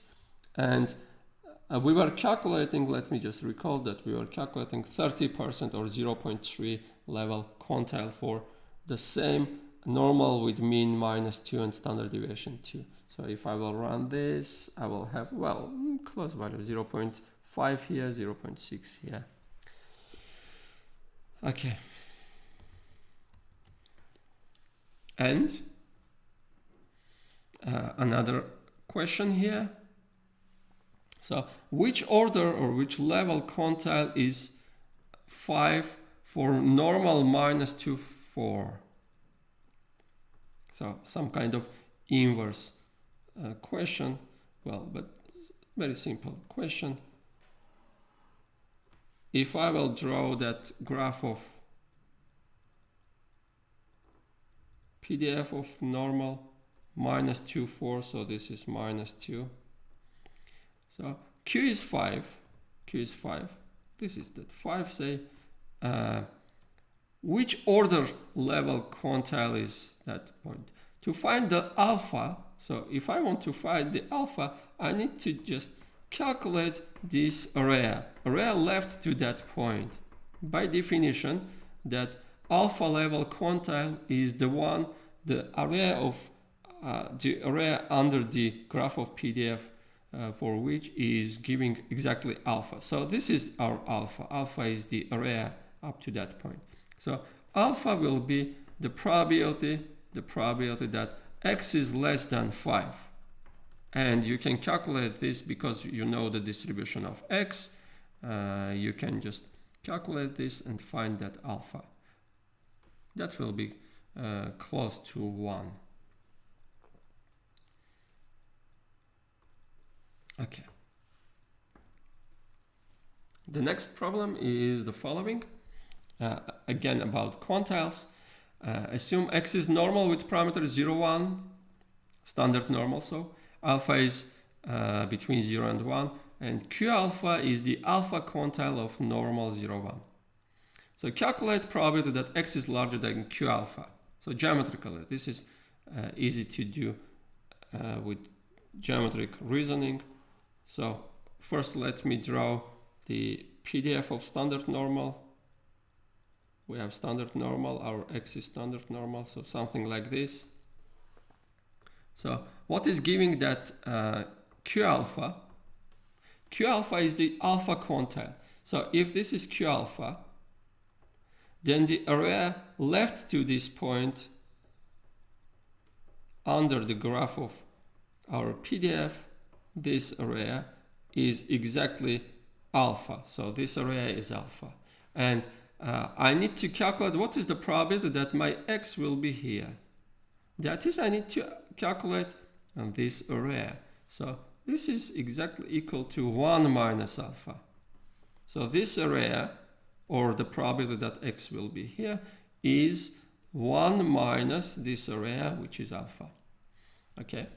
Express q1 minus alpha in terms of q alpha. Do 1 minus alpha level quantile of normal 0, 1. So what that q, let me erase everything to have another graph maybe. Again, standard normal's PDF. Well, in blue in this case. Say I'm taking 1 minus alpha level quantile. Say this is q1 minus alpha. That means that the area left to that under the graph of PDF is. So this area 1 minus alpha. So that means that this area will be alpha. So this area right to that point will be alpha. Okay, but I do not need that. Well, in fact, I will use that, but I wanted to find, to express in terms of Q alpha. What is Q alpha? Q alpha is a point somewhere here maybe, such that the area left to that is alpha, not right to that is alpha, but left to that is alpha. Because of the symmetry, if I will take the symmetric point here, so this is minus Q1 minus alpha. The area left to that point, so this area will be alpha because of the symmetry. Well, this point is symmetric to that, this area is symmetric to that, well, this area is equal to that, so this will be alpha.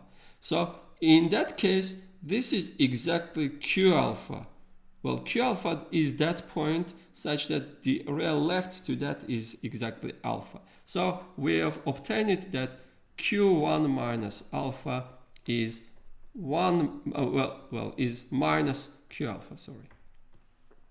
So this is the relation between Q1 minus alpha and Q alpha. Okay, and the last part, we want to find the number A such that this is equal to alpha. So alpha is given. We want to find that A. Let me draw the graph of PDF and solve this geometrically by using Quantize. Okay, so what I want to do, I want to find A minus A, so this is symmetric interval, such that the probability that X will be here, the probability that X is here, is 1 minus alpha. That geometrically, that means that I want to have A such that this area is exactly 1 minus alpha. So if this area is exactly 1 minus alpha, then the area to the the rest area will be alpha. The rest area will be alpha. So if the rest area is alpha, then because of symmetry, this area will be alpha over 2. Well, why is that? Because this area is exactly equal to that area because of symmetry, and their sum need to be alpha. So this area plus that area need to give sum up to 1. So this is 1 minus alpha. So I will have alpha over 2 in this area. Okay, now I need to find this A, but A is the quantile of order of area left to that. But that area is, here I have alpha over 2, here I have 1 minus alpha. So A is quantile of the area left to that point. The area is 1 minus alpha plus alpha over 2. So this will give quantile of order 1 minus alpha over 2. And you will use this trick, this geometric trick in statistics a lot. Well, this is very important idea of calculating this kind of probabilities by using quantiles. Yeah. Now, a small note about which kind of quantities can be modeled through normal distribution. Well, in the literature you will find a lot of quantities like human height, weights, SAT scores, measurement errors, etc. Can be modeled by normal distribution. The explanation is usually as following. Soon we will learn about the central limit theorem, very important theorem, central theorem in probability and statistics, central limit theorem. That central limit theorem is stating that the sum of independent random variables having the same distribution is approximately normally distributed. So if we are adding independent random variables of the same distribution, even we can release these properties so they can have even not the same distribution. The sum of them will be approximately normal. So if you have a quantity that can be described some mean, so your quantity is around something, so height of a person is around, say, 158 plus minus something, and that error, depending on, say, of individual, that difference between that mean and individual's quantity is given by different independent sources of errors. So independent sources of errors are included in this total error. Then this can be modeled by using central limit theorem. It is reasonable to model this by using normal random variable. So if you are using some mean, adding some constant here, so this will be normal again. So in this case, if you have some mean, some number, plus minus some errors, and that errors are sums of different independent sources of errors, then it is reasonable to model them by using normal distribution. Okay, and another note, if X is normal with parameters mu sigma squared, then with some mu and sigma, then the probability that X is negative is positive. What I mean? Well, the probability that X will take negative values is non-zero. It is positive. So our random variable, which is normal, is always taking negative values. Well, if we are modeling, say, weights or heights, W is the weight of a person, and we are using normal distribution, this means that will obtain that the probability that W is negative, the weight is negative, is non-zero. So we have non-zero chance of having negative W if we are modeling by using normal distribution. But of course, if mean is very large and standard deviation is not so large, then this probability is very small, neglectably small, so we can neglect that probability. So we can use even for mean for weights that normal distribution. Recall that example with woman height, that height was normal with parameters 158.1 and standard deviation 5.7. So what I was saying, the probability that height is negative will be some very small but positive number. So this is positive. So there is a very small chance that height will be negative if I am using this model. But because this is very small, 0.0, you can calculate that. Actually, I do not know the exact value, 0.000, maybe many zeros and then 1, 2, something like this. Well, you can just ignore this and use this model in your calculations. Okay, this much about the main part and some facts about the normal distribution. You can find many examples of normal distribution in the real world. Say this is one of the churches in Reykjavik, Iceland. You can see that it is of the normal bell shape. This is a normal table. Well, people are doing these kind of things. A normal pillow or normal distribution and paranormal distribution, some blues about normal distribution. And surely you know what is curving. You have talked a lot about curving of grades, and of course the probability that we will do curving is 0 in our probability for our probability course. But what is curving in fact? So, and what is that curve about which we are talking about? That is, of course, our bell-shaped Gaussian curve, normal distribution curve. And you can look at this resource at YouTube to understand what is the real meaning of that curving, how to fit into bell-shaped Gaussian curve the grades. I will not do that. Okay, some serious things. Gauss introduced that normal distribution in 1809 for modeling observational errors in astronomy. And okay, well,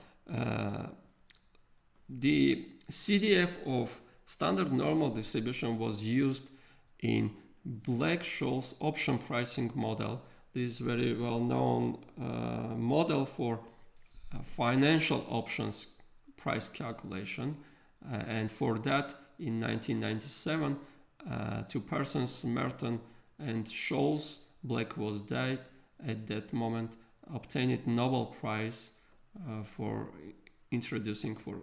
calculating the option price by using that formula. And that formula is using Cdf, Standard Normal distribution Cdf in it. So in fact, they are modeling the price movement as log normal random variable. Log normal is when you are taking, well, the logarithm of that random variable is normal. That is, you are talking about e to the power of normal random variable. So log normal is something like this. Y is e to the x, and x is normal random variable. So using log normal distribution, why log normal? Because the prices cannot take negative values, and this log normal distribution is taking only positive values. Log normal random variable is taking positive values. And there are other explanations for this too, because we are modeling not the prices but the rates of changes there by using normal distribution, etc. So you can look at this Wikipedia page. You can read about log normal and Black-Scholes model in the literature. Another fact, well, I have already stated that normal distribution is very important because of that central limit theorem. This is important in probability and statistics, not only because many quantities can be modeled by normal distribution, but because of that central limit theorem. We will talk about that, but at this moment I want to show one interesting thing, that Dalton Board. I have several links. You can find a lot of links online. So just first one, just few minutes. Well, this is about the Dalton Board. So let's look at a few seconds.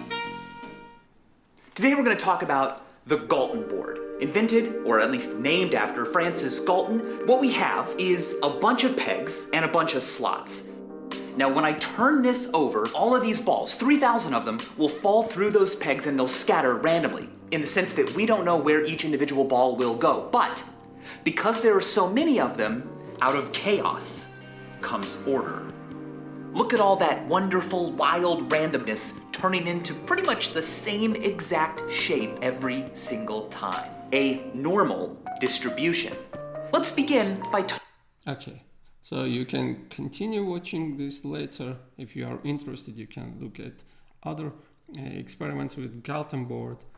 So, and the last fact, why that normal distribution is important. Very important notion is entropy, and it is important it is introduced in the information theory. So it measures the uncertainty, the information contained in a random variable. So I will not give the theory, I'm just giving some formulas to calculate that entropy, and I will give some explanation with discrete random variable, and then why that normal is happening here. What is the connection between entropy and normal distribution? So X is a discrete random variable which is taking values xi and probabilities pi. So yeah, x is something like this. X is taking values x1, x2, etc. It is discrete with probabilities p1, p2, etc. So the entropy of X calculated in bits is calculated, is defined in the following way. So it is, we are calculating p1 times log with base 2, log 2 p1, then plus p2 log with base 2 p2 plus etc., and then taking the minus sign in front of them. So minus p1 log p1 plus p2 log p2 plus etc., minus sign here. So this is entropy for discrete random variable x. So one example, and usually people are, if probability is 0, people are taking 0 times log 0 is 0 by definition. So let's consider the Bernoulli random variable, simplest one. So 0, 1 with probabilities, the probability of success is p, the probability, this is the success probability, the probability of failure is 1 minus p. Let's calculate the entropy of this. So entropy is, well, we are forgetting about, for entropy, the values are not so important. We are just working with probabilities. So p times log p plus 1 minus p times log 1 minus p, and minus sign in front of this sum. So this is entropy. So let me draw the graph of this, and p is running, this p is probability, so p is running from 0 to 1. So I want to draw the graph of this in R. So let me move to R. This is our R. So what I'm doing, P is running from 0 to 1 with some small step size, 0.01, and I'm calculating the value of, say, H. This is my entropy. Sorry, this is not correct. Yeah, I'm not writing that correctly. H is minus, here I'm calculating P times log of P at every point P with base is equal to 2, and plus 1 minus P times, times log of 1 minus P, and the base is again 2. So I'm calculating H. Now I'm plot P, H, and join them with lines and a little bit thicker. So this is the graph of that entropy function depending on P. So you can see that it is symmetric, and the maximum value is at the center. The maximum value of entropy is when P is 0.5. So let's go back to our slide. So this entropy will be minimal if P is 0 or P is 1. If P is 0, this is 0. This is 1 times 0 again. Log 1 is 0. So entropy is 0 if P is 0, and entropy is 0 if P is 1. And the maximum value is when P is 1 over 2. In other way, we can say that the information or uncertainty is minimal if P is 0 or 1, and is maximal if P is 1 over 2. Let me just quickly explain. So what it means that P is 0. So P is 0, the same will work if P is 1. So X is random variable of this form. So 0, 1, it takes values 0, 1 with probability 1 and 0. So P is 0, I'm plugging here 0. So this means that for sure the value of X is with 1 probability, the value is 0. So X is 0 for sure. So I am completely certain about the values of X. No uncertainty here. The same will work if p is 1. If p is 1, x is 1 for sure. So there is no chance to having any other value. So if p is 0.3, so if p is 0.3, I will have something like this. X is taking two values 0, 1 with, 0.3. With probability 0.3 here and 0.7. Well, here I have some uncertainty. It can take value 1, it can take value 0, but more chances, I know some information, more information that rather than taking the value 0 and 1, I have more information that 0 is more possible to be the value of x. So in the case when p is equal to 0.5, 1 over 2, I will have the following distribution: 0, 1, 1 over 2, 1 over 2. So I am completely uncertain about the values of x. So I know that the values can be 0 or 1, but nothing else. So this is the maximal information case for the discrete random variable, which is Bernoulli p distributed. So maximum information, maximum uncertainty is when h is maximum, when that is p is equal to 1 over 2, 0.5. Now, for a continuous random variable with a PDF f of x, the entropy is defined. In the previous case, we were writing sum. Here, I'm integrating the PDF times logarithm with the base 2 that PDF. So fx log fx integrated from minus infinity to plus infinity and minus sign here. Okay, if f is 0, we are taking this product to be 0. F is 0 in some interval, we are taking this to be 0. So this is the definition of entropy in the continuous random variable case. And important thing is nice characterization of normal distribution. So among all distributions with the mean mu and the variance sigma squared. So if we will consider all distributions with the mean mu and variance sigma squared, the one with the maximum entropy is the normal distribution. So only normal distribution has the maximum entropy. So if we know about random variable only its mean and variance, so I know only the mean and variance, then x will have maximum information, maximum uncertainty, not biased. I will not do any bias. Well, I'm not giving that in scientific sense that bias. The maximum information will be if x is normal with parameters mu and sigma squared. So later, of course, we need to define, we will define that mean of random variable and variance of random variable. But you can read about this entropy and maximum entropy distributions in textbooks.